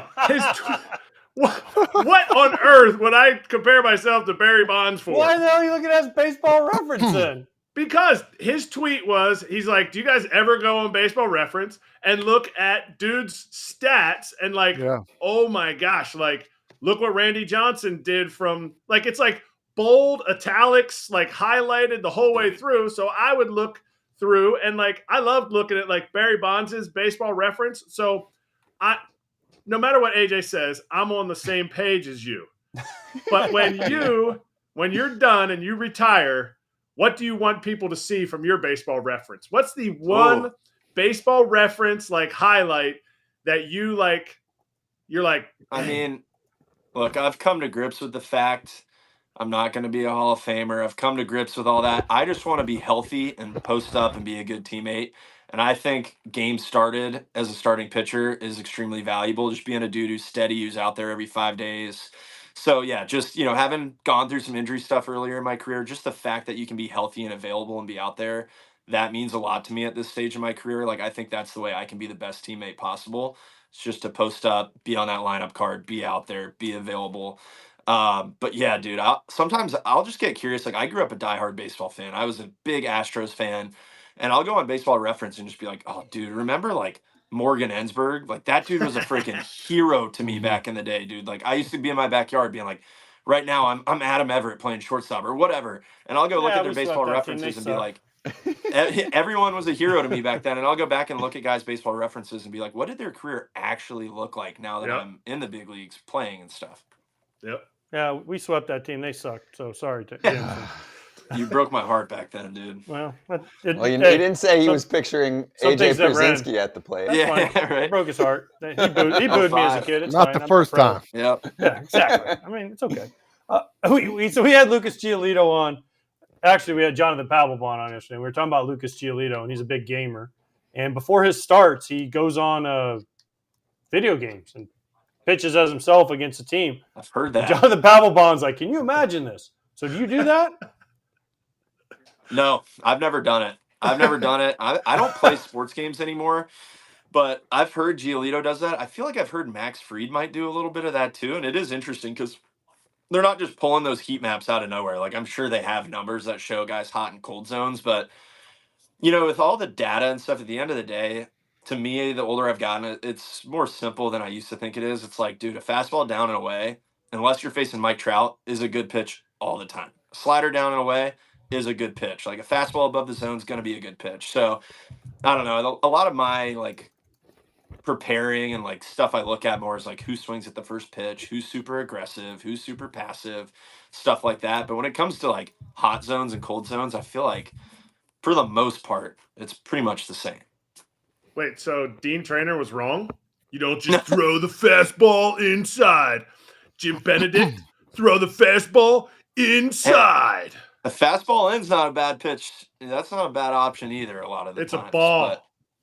But there are, I remember on that 16 Pirates team, I remember talking to David Freese. I was talking about, like, intimidating guys. I was like, in the minor leagues, we were taught to, like, you take a big swing, I freaking throw at you. Like, you have success off me, I'm going to drop you and make you uncomfortable. David Freese was like, dude, that's such bullshit. Like, I know that to be a good big leaguer, I have to stand in the same place in the box and hunt the same pitch. Like, if you throw at me, that's not uncomfortable to me. That's me, like, knowing I've got you where I want you. He was like, you know what's uncomfortable is Jacob deGrom throwing 100 down and away on a Nat's ass every time. Like, that's uncomfortable. Facts. That's the stuff you were fed in the Pirates organization. You were fed this unrealistic ideology of what the big leagues is by people who didn't pitch in the big leagues. Yep. But hey, Yep. you had to learn. You had to learn in that. I mean, there's so many Pirate. Give me your favorite Pirate City story, because every time we have somebody on, it's not about bashing the Pirates. It's about just stuff that you guys went through to get to where you are now. I mean, one of my favorites was I had hit a point where I was done with like the Navy SEAL training, and I think I was going to like the Arizona Fall League or something. So I flew into instructional league, maybe like, let's say a week late or something like that. Just knowing my season was going to be longer. So I show up straight from the airport, had my bags, get out of the car at Pirate City. I go grab some lunch. The cafeteria is open. And I see dudes just looking like broken. Like these dudes are all sweating. They have sand all over their face.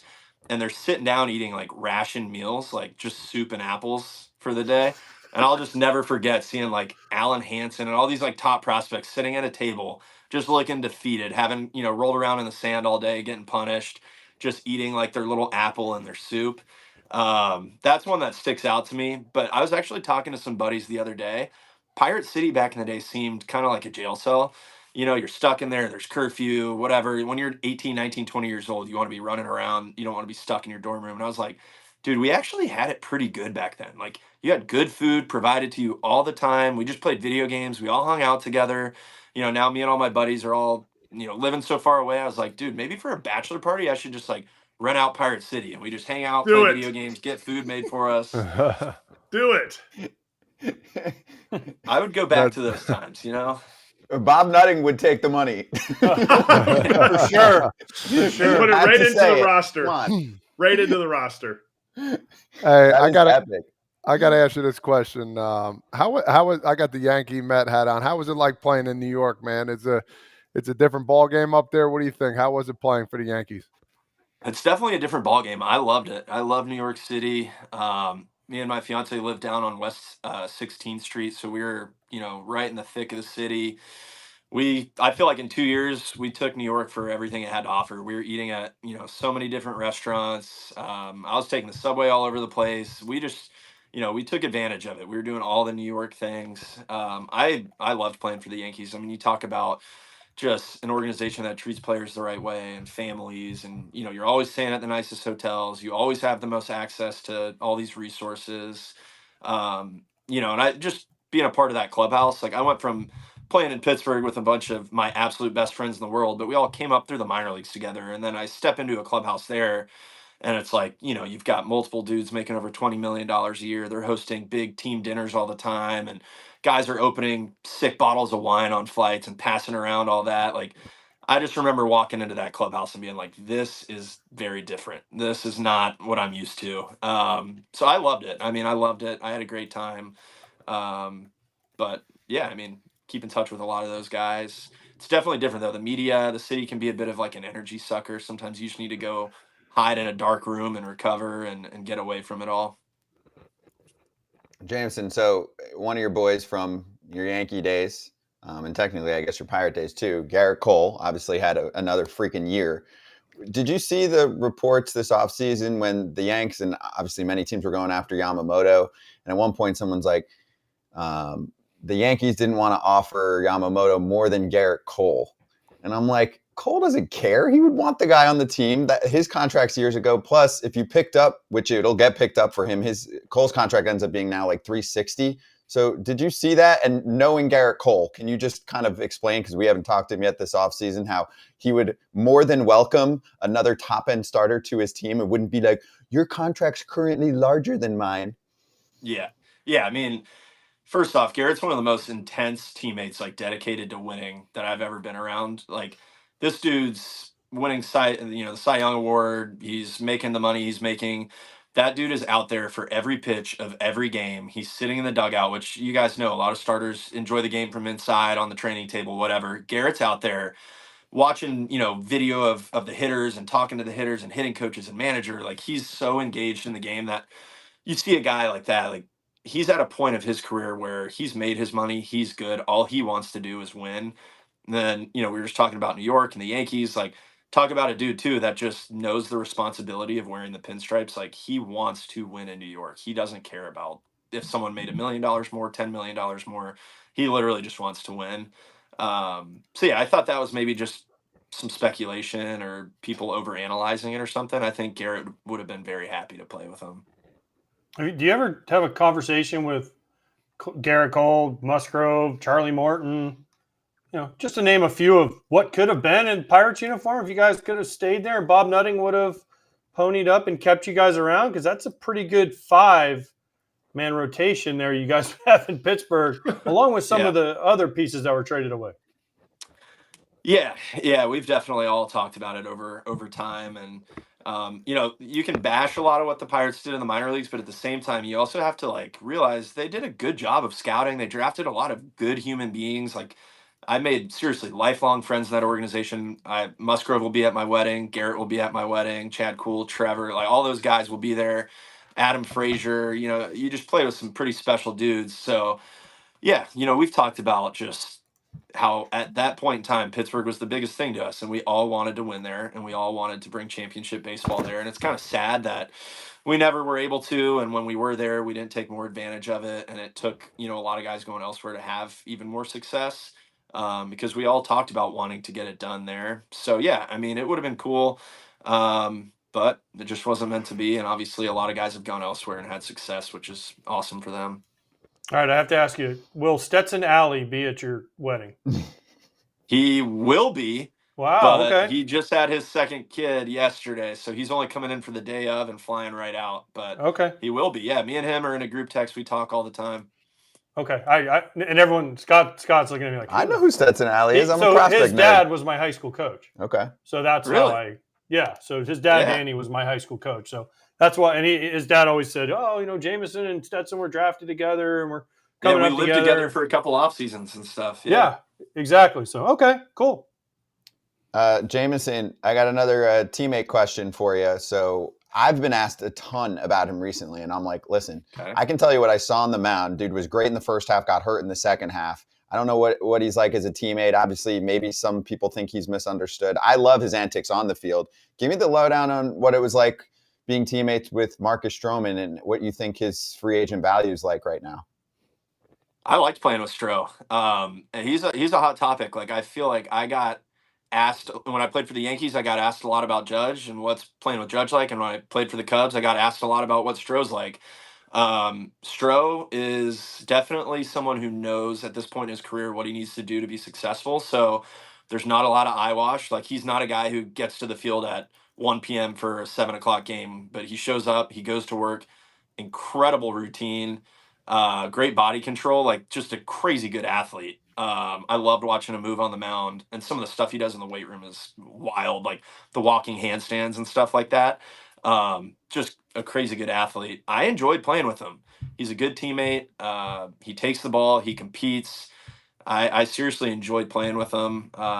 He bought our whole team Nintendo Switches at one point in the year, and we were all addicted to Mario Kart. That was our our team theme on traveling. Some teams play cards. We had a card game, but we'd have 15 dudes linked up playing Mario Kart against each other on flights and bus rides and all that. So he was always looking to bring the boys together, hosting guys in his hotel room, stuff like that. So I actually really enjoyed playing with him. And I just think he's a guy who probably when he was younger could have been misunderstood, could have been finding his way. And I think he's at a point in his career where he just knows who he is. He's unapologetically himself, and he just does what he needs to do. We try to sell that all the time on this show, that the game is too bland, too meh. Does Stroman take it too far? Do you see why people critique it? Because I don't think so, but I also saw him when he was in AAA. I saw him, I was up there when he made his debut, similar age when you were up in the big leagues making your debut. I saw where they're at, and I've seen the work ethic. So I don't think so, but do you see where people are coming from when they say that? Yeah, I mean, from the outside looking in, I guess I could see, but when you play with him, I really never felt like he was disrespecting people. I didn't feel like he was out there trying to just make it all about himself and show people up. Does he have some swag? Yeah. Does he kind of vibe when he's out there and do his thing? Yeah, but that's part of what makes him good. He needs to feel the flow, and he has an athletic delivery, and he likes to feel like a ball player out there. So some of the stuff he does when he fields ground balls and points to his glove and stuff like that, I think that's freaking awesome. I watch the dude work, so I'm why not have some fun when you're showing off what you were working on? Like, I think that's awesome. So, yeah, I don't think he's out there trying to make enemies. I don't think he's trying to rub it in anyone's face. I think he's just having fun. And having played with him, like, I just know he truly doesn't care what people think. Like, to be honest, he doesn't want to offend anyone, but he also is going to do what he needs to do to be the best version of himself, and he's not going to apologize for pissing a few people off, which I loved about playing with him. That's all you ask for as a teammate. Now I'm going to go to one of your last thing here for me. We go to one of your opponents. We had him on here already. This is like a NL Central like dichotomy that we're working with here. I have a red sign behind me because I'm in Goodyear. You're a Cubs fan. We had a Pirate on. Okay, this Pirate is 4 for 5 with 3 dingers off of you. Do you know who it is? And we asked him to talk smack about you, but he wouldn't do it because I'll talk smack about you. I'm 1 for 2 with just a single. So if I had 3 dingers, oh my gosh, it would have been unbelievable. You know, it's funny. I know who it is. It's Jack Suwinski. That's a tough matchup for me, to be completely honest. He's a lefty who doesn't chase much. He's pretty streaky. Like, when he's hot, he is hot. And when he's cold, I just seem to never pitch against him. And, dude, some of the pitches he hit out off me, I threw him an 0-0 curveball. Not a banger, but, you know, I was like, he's pretty patient. I don't have him swinging in the 6th inning, 3rd at-bat at a first pitch curveball. Drop it in there, and he hits it like 440 feet off me. But the day after I pitch, I like walking around the field for like 45 minutes with our strength coach during the day. And we were in Pittsburgh, and he was out there doing early hitting. And I stopped him, and I was like, "Hey, dude, if you need someone to throw you BP, I'm right here. All you have to do is ask." And he didn't seem to laugh at it the way I thought he didn't seem to love it. But I was like, I don't know if you know, but you freaking own me, dude. Like, it is what it is. That's great. That's great. Epic. He's probably like too. I don't know if shy is the word. Yeah, he's just like that's you're into shocking the bigs because you're a little bit like, whoa, wait a minute, I don't know how to. Because Jack, we just had him on. He doesn't seem like the type that's gonna. He's also younger. He's player young. too. That's what I'm saying. Young. He's not gonna toot his own horn, so he's probably like, whoa, wait, what? That's a. And then he should have called you out there and been like, you're up. It's your turn. I've got some dudes. I remember Billy Hamilton used to own me. He has like 2 homers off me. Oh man. Jose Peraza used to freaking rock me. I've got some weird ones. And then classic, like Rizzo used to do really well off me. But I've got some weird dudes who used to rake me. Billy Hamilton, like, used to really see it well. Wow. Stick him next time. Hamilton. Stick him right in the ribs. No, because then you got to deal with him. I mean, you can't hit Billy Hamilton. You can't hit him. I'm not talking about Billy Hamilton. I'm talking about Jack. Oh, Jack. Stick him. Now I better not. That way he's only on first. Then it would look suspicious. Jack just told us too. He's going to steal 20 now. He's going to double his stolen bases. But it's going to be a fun battle though. Jameson, awesome to have you on, man, for the first time here. Enjoy Cubs Fest. Congrats on the upcoming big ceremony, the wedding coming up, and we'll see you in spring training, dude. And Happy New Year. Sounds good. Thanks for having me, guys. Talk to you later. Thanks. See you, Jameson. You can't do that. Are you going to do that now? You can't do that. Don't do that. Don't do that. That's going against you can't everything do you that. stand for. I can't do that. You can't do that. Oh my gosh, you can't do that. No way. Do whatever you want. Exactly. You do whatever you want every fucking day. Scott. Happy New Year in August. I don't give a shit. I don't care at all. Ready for story time? This request that we've been previewing, teasing for a long time. And actually, by the way, Todd Father, you've gotten quite a few comments today on your hat. People like it. Yes, 22, baby. Taking over for Kratz. I do Company like that 22. hat. It's that hat's sharp. Only a couple can wear this one.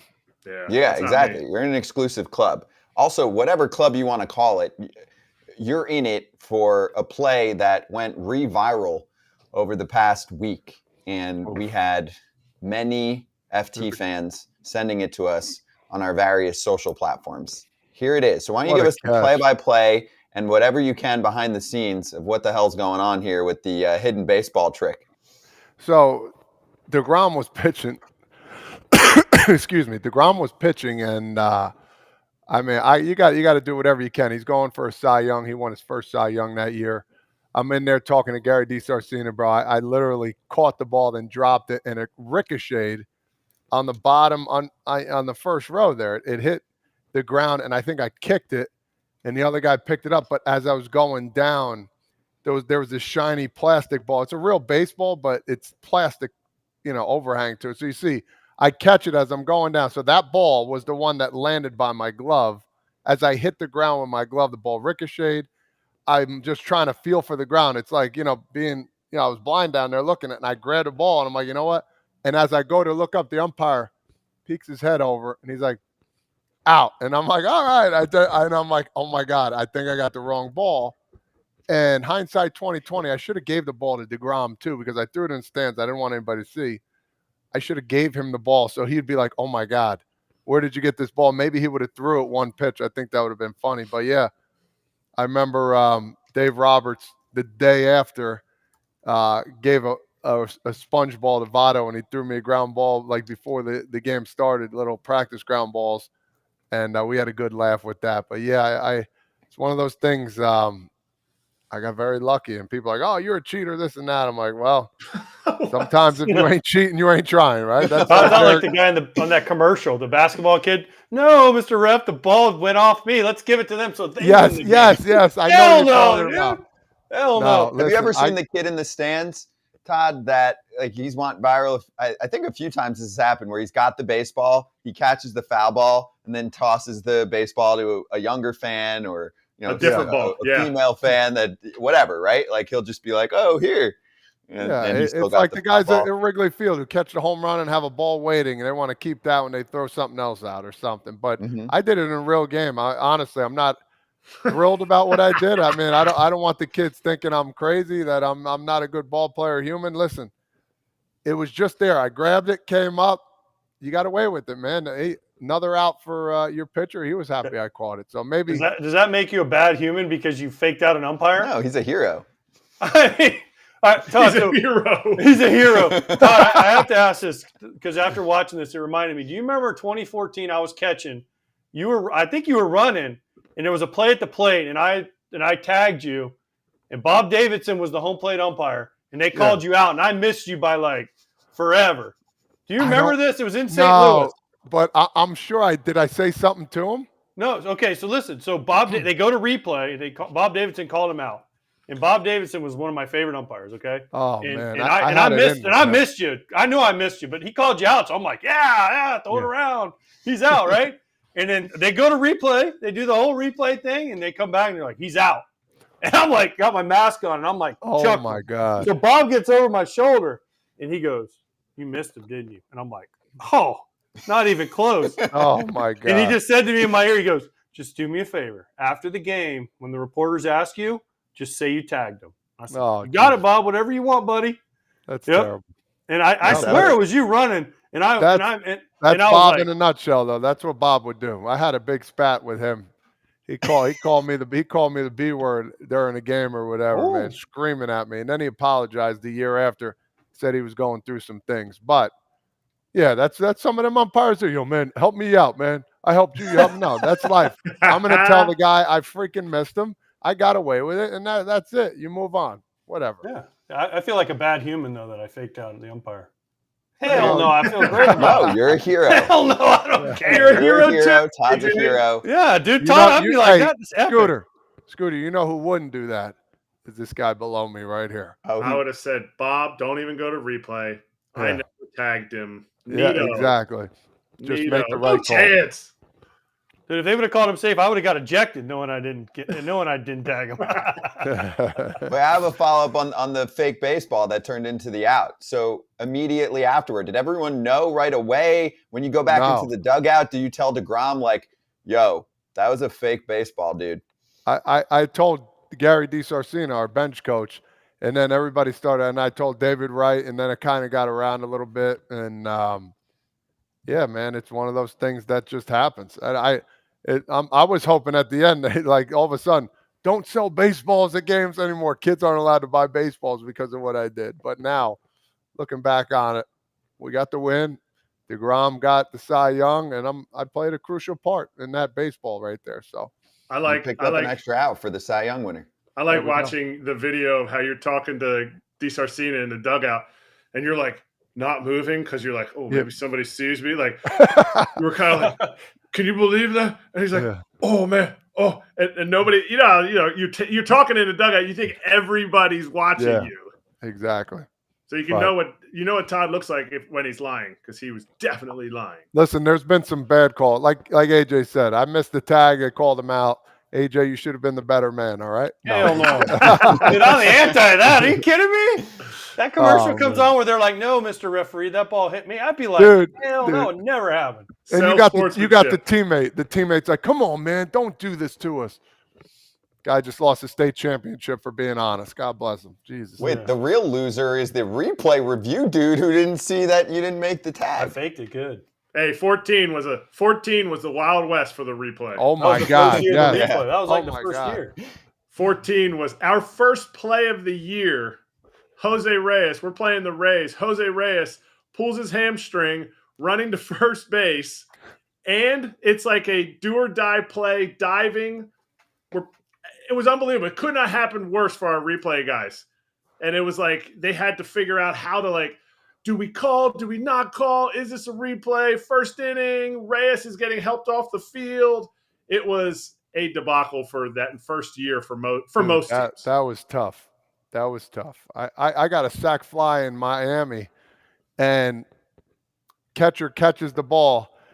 Cozart takes 3 steps home, and the catcher was blocking the plate. And they called him safe after review, and it was pure mayhem. Redmond came out, his shirt almost came flying. It was just, I got an RBI for it though, so that was good. The replay helped you. It did.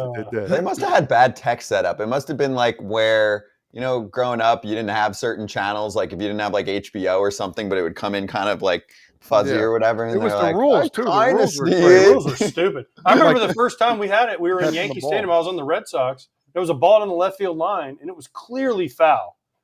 But they didn't have a camera angle, so we replayed it, and they called it fair, and it was foul by and John Farrell came out and went ape shit. Same game, someone slid into second, and it was before we knew that if you take your foot off the base by this far, and the guy's holding it, and then they call you out. John Farrell next day comes out, freaking goes crazy again. He's like, "What the fuck are we doing? This is what replay's for." I love it. Crazy. Might be a doc about it someday. All right, let's go to a little BetMGM action to take a look at our team of the day from this past season for World Series odds. Obviously, we're talking Pirates today. They are the team of the day. Everybody we've talked to today has some type of connection to Pirate City. So your World Series odds entering the season were plus 20,000. Yeah. Then by July the 10th, they were toast, plus 50,000. They didn't make the playoffs. If I did a little more extra homework, Kratz, I probably could have found them in a spot. You know where I'm going May 1st, where maybe they were plus 10,000 or something like that to win the World Series. They were in first place. We're starting to get excited. They were in first place. BetMGM Vegas might have been sitting there going, yeah. Come on in. Yeah. Start betting on these guys. Yeah, you feeling good? You feeling frisky? Don't do it. I'll tell you who wasn't on the Pirates ever was Scott. Scott hates the Pirates. I don't hate the Pirates. I hate the Pirates. I just like to. This happened to me in my old job. Sometimes I'm with you, Scott. I'm with you. Thank Todd you. also hates the Pirates. No, people get I'm with way you, Scott. too excited about the first month of the season. I would sometimes be talking to a colleague and they'd be like, "Yo, here's a real story from last year's team. Obviously not at the old job, but last year the Pirates started 20-8." And some people were like, "I don't know, wild card contender at least." They are who we thought they were. Do you know what they did right after that 20-8 start? They lost 8-20. 19 of their next 25 games. Oh, I was close. Sliding away. Good night. Good night. It's that time of day. I just was saying, Kratz, consistent. I'm like, they're not there yet. I'm sorry. Okay, what if they start out 20-8 again this year? Would you say the same thing? Pump the brakes. Is their offseason over? Is it over? Are they going to make any more moves? moves? Are they signing anyone else? Because if not, they're not there yet. They're not getting to the playoffs. No. Right? Especially with Oviedo out. They had a number, a top of the rotation guy. I'm not going to number one him, but he was a guy. Number him. Yeah. Yeah, don't number one him. That's aggressive. But yeah. I mean, at some point, and this is what many of our guests have said, at some point you do have to supplement your roster. You do. You can't just be a tank job and expect that you're going to win a World Series, and for the Pirates even to get back to the playoffs. Will they get back to the playoffs at some point in the next few years? Maybe, especially in that division. It's certainly possible. That's but the only division they got a chance at. Right, and AL Central. But at some point, Todd, you got to supplement the roster, right? I mean, I don't think the expectations or the bar is very high for them, right? Like the Cincinnati Reds, I think most people have been applauding. Like they had a nice offseason given what they do. They added about 5 guys, mostly on the pitching front, and Candelario for some position player depth. Okay, when's the last time the Pirates did that? Not in a long time since Erik Kratz was playing. I don't think they've ever done it. The Reds actually spent $100+ million. It's in the low hundos. Do you know? I think 101. You want to speak about nerd math? I can't sleep last night. I think I did this right. Before we get to slap, so there's 6 teams, I believe, that have spent $100 million this offseason. Can we name them for a quickie game here? Reds. All right, we're Phillies, going around. Dodgers. Oh, we were going to go one by one, Eric. Thanks. Oh, yeah. Okay. So, all right, you got some more. 3 more. Mets, Phillies, Dodgers. Is that what you said? No, Reds, Phillies, Dodgers. And these are just not for next season. Whatever money they've spent for contracts guaranteed over a length of time, if that makes sense. How about the Braves? Are the Braves one? Nope. Damn. The Marlins are pretty close. I know that. Yeah, they're at 0. You said dollars. $100. $100 million. $100 million this offseason? Kratz got the first 3. There's 3 more as far as I know. What are the 3 he named? He named Dodgers, clearly. Phillies. Reds. And Phillies. Reds. Phillies just did it on the Nola contract alone. Yeah, that was their one. Cubs now or no? No, Cubs didn't get there. No. Not close. They just made their first signing for Imanaga, 50 whatever. So they just passed the Marlins. Cardinals? The Cardinals, according to my book, have it 99. So they are not there. They did not make the cut. Damn. They were told not to spend more than $100 million. Diamondbacks are 1. Diamondbacks is 1. You got 2 to go. Not the Rockies, not the Padres. No. You're missing one that I feel like you guys would have gotten just based on the Red Sox. No. I'm so much better when I have a list of the teams. Let me pull up a list of the teams. Yankees? Missing 2 teams. This is fun. I mean, our fans have already gotten one of them in the chat, and then there's 1 more to go. One is based on 1 signing, and 1 is based on multiple signings.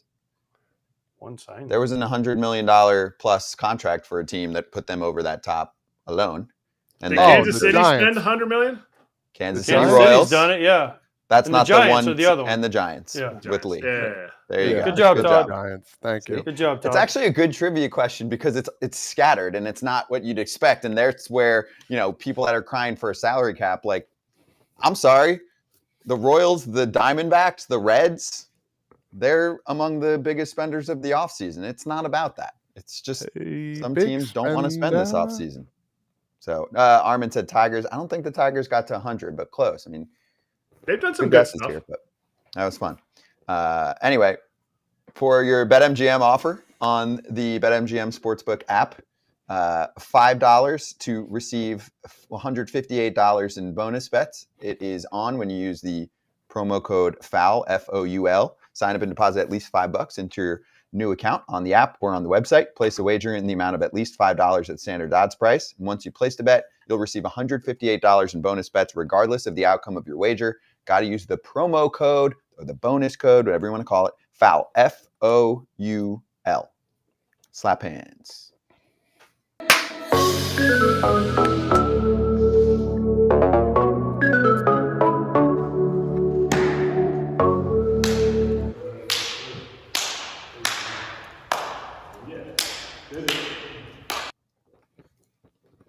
Kratz hats, you want to run it? What do you got? I got to say, Todd, everybody down here is rocking the throwback. This is not throwback Reds, but everyone's rocking the City Connect hats down here. And yeah, I'm kind of digging it. I'm not lying. I need to see you in one of those. Yes. Scranton Rail Riders. Oh. Yeah, a little BP hat for the boys. Hey, tell Ellie De La Cruz happy birthday too, by the way. Yeah, I did. He was down here. He was on the show earlier when we did Foul Territory in Espanol. Oh, nice. I Oh, okay. Nice. I wish. Ellie De La Cruz. Did you send him a birthday present? No.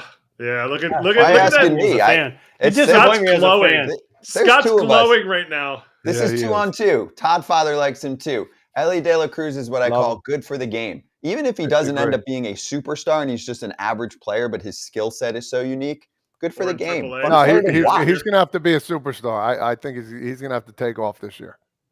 Yeah, but my point is, in the NBA, sometimes you have a sick dunker, and he doesn't necessarily have. This isn't the NBA, Scooter. Although I would like to take some pages out of the NBA's book if I'm MLB. Some, not all. But my point is, if there's a crazy good dunker in the NBA, but he's not a superstar, still that's a fun player to watch. Correct? He's in the G League. That's why NBA dunk contest. That's why you have the dunk contest and the home NBA run dunk derby. contest. Yeah. The dude McClung or whatever. McClung, yeah. Max Ooh. McClung, whatever his name was. Related to Seth He just- McClung? yes, Is he? yes. He just dropped 44 in the G League. Did So he? are you still excited about De La Cruz if the reason that the Reds got G-Mark Candelario was because he might have to start in AAA? God, what a face that was. Oh, my God. Oh, Scott's mad. Scott's big mad. Yeah, he's big Come on, man. man. Look at him. No, He's I'm just so- ignoring AJ again because I'm getting He was a million glowing texts about. when you brought up Ellie's birthday. He was like, "Oh, I hope Ellie invites me to his party. I bought him a gift. It'll be fun." Todd Father, you got to back me up here, man. It's you listen, and me. I'm with it. I'm with You didn't it. say he sucked. You said he wasn't what you said he was going to be. No, Yeah. he has to have it. Relax. I love him. I love him to death. You But love this his is a- baseball card. This is a big year for him. All right, EK, okay, E Kizzle. It's a big year. Big year. All right, so a few things to run through before we say goodbye. Apparently, I haven't seen this stuff, so we're just gonna have fun with it as it goes along here. So we have the top catchers list from Mad Dog. Mad Dog loves me. Oh God. Are you on there? Mad Dog? You'll fucking believe it. Look at me go. Oh my God. Look at me go. Wow. Top 10 catchers not in the hall. You might as well put Eric on that list too, then. I mean, ahead of couldn't- Posada, that's pretty good. I couldn't disagree with. I couldn't disagree with. I mean, you can fight the order with anybody, but Yes. Tim McCarver, was he that good though? He was pretty good. Look up his numbers. How about Everyone Jorge? knows Hey, he should be would in. you compare your numbers to Jorge, or you had better numbers? He had AJ? more homers. Okay. Yeah, but Switch hitter. AJ played the defense. I was a defensive catcher. No, So was No. Jorge. no. Hey, Uh, Lopez. hey, listen. was Hey, on the Mad Braves. Dog, for all the shit I've given you, hey, this is the best list you ever came up with. That's all I'm going to say. You have to Good. be. That was- You that have was to good. be in That's that cute. top. Like you have to be in that top 10. You can argue about anybody that's on that list, the order.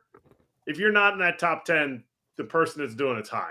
There's no. No, way. you know what, Eric? Go blow him a kiss too. Why don't you? I'll blow him a listen, kiss while you the numbers are the numbers, baseball brother. reference it. I will say this: catcher While I is what? the Underrepresented. most Baseball underrepresented position in the sport. It's so hard for them to get in now because guys drool over numbers, and it's like, yo, that's not going to be the same for a Speaking catcher. of, okay, so I just want to say this because and listen, this isn't anything about me, but like I actually do sometimes look at Baseball Reference because I want to compare dudes, and there are Nerd. years, nerd alert, But but I don't just go on and stare. hobbies. No, I don't go and just stare at like the numbers. But no, there are times where I want to see like one guy's year compared to another. And there are years where like a dude goes out and hits like 300 with 30 and 100, and then another dude goes out and hits 250 with 15 but steals 35 bases, and their WAR is higher. And I'm like, this is some bullshit right here. Because I'd much rather have this guy over this other guy. Fair. So that to me, just I don't know. So certain stats in WAR are overrated. Come up with your own. Okay, I'm gonna call it the I AJ don't- WAR. We'll get that. This would be a whole war topic, but I don't think it's overrated. I think it's a really good barometer of how to rate different style of players. The example everyone uses is like a Juan Pierre versus a Adam Dunn. You can't compare some dude that comes up for 200 games. 200 at bats, and his WAR compared to somebody that gets 600 at bats. There's no way. Adam Dunn hit you 40 and driving 100. Juan Pierre hit you 1 and driving 20. Yes. And Juan Pierre's WAR will be higher, and they both weren't good defenders, so that doesn't make sense. And he'll steal, but I'm not saying his WAR's higher or not, but his WAR, there's a similar WAR, so that value, because there's no way you can compare the two of them. There's nothing that is alike about either of them except for that they swing left-handed. Like, so there's a value in playing with Juan. The value in the stolen base is so huge. If you added 70 more hits or every single that he gets is now a double, you'd be like, dang, that is impressive. But because it's stolen bases, it kind of gets overlooked. So it has to be looked at in a vacuum. It's an easy answer instead of saying, well, Jack Suwinski only hit 240 this year, but we're going to eliminate the fact that his OPS plus was 115. Like, you have to equalize, you have to equalize numbers out there. And I think WAR's a good way to do it. Yeah, I think it overvalues walks and stolen bases. That's just my opinion. All right, well, this is your request at the finish line here. What happened over the past 24 hours? Dude, look at that. Omaha Storm Chasers. Look at their new coaching staff. They got Carroll, Saban, and Belichick. They ain't losing a game. They're going 150-0. They need a quarterback. Omaha. What do you mean they need a quarterback? Look at that. Nick's the defensive coordinator. Pete Carroll's the offensive coordinator. And Belichick's just wearing that hoodie in Omaha. Oh, gosh. Mad as shit. Look at him. Sad day in the football world, man. Seriously. So many they champions. didn't die. Changing those guys, listen, I don't know.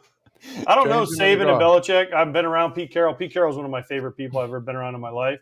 He's unbelievably awesome. And Saban, all the 7 national titles, Belichick, Super Bowl, 6 Super Bowls. I mean, this is a sad day for football, if you're a football fan or not, because 3 of the all-time great coaches are gone in one day, and that's amazing. It's a happy day for a lot of other people who have suffered many losses for their teams for many years, and they're like, good, the playing field gets a little more level now. And by the way, Omaha is the AAA Kansas City Royals. One time. Get them on the show. One time. Yeah, seriously. Dropping names, but you can't we're get them not on allowed the to show. talk other sports. I tell you what, we'll have them on. When Hannah's on, we'll have them on because Scott we're will a human be here. interest piece. This is historic. The amount of championships those men have won, that's what we talk about here. Ships. Tomorrow we have a show. It's Friday. Can't wait. I'm gonna be from White Sox camp. There will be no words from AJ. Don't worry, I'm playing golf tomorrow. I'm out. trying to look up I'll be hanging out with who we the got. golfers. Oh, Kenny Ballgame. Ken Rosenthal back on with us tomorrow. Ryan Helsley, guests to be named later in addition to that. And Adam Jones back at it. No Todd tomorrow, right? We got a lot of Todd coming up, Todd. Get ready. Todd's going to be in Atlantic City. He's got a gymnastics meet early. Oh. Uh-oh. I'm going to be at White Sox sneak camp. over to a table. I'm going over to Glendale. Are you? What's over there? No chance. Nothing. Hey, you're an ex-Royal. They'll welcome you with open arms. Looking for That's Dub. surprise. Oh, you mean at Glendale? Yeah, Glendale. We can't stop talking. Bye, everyone.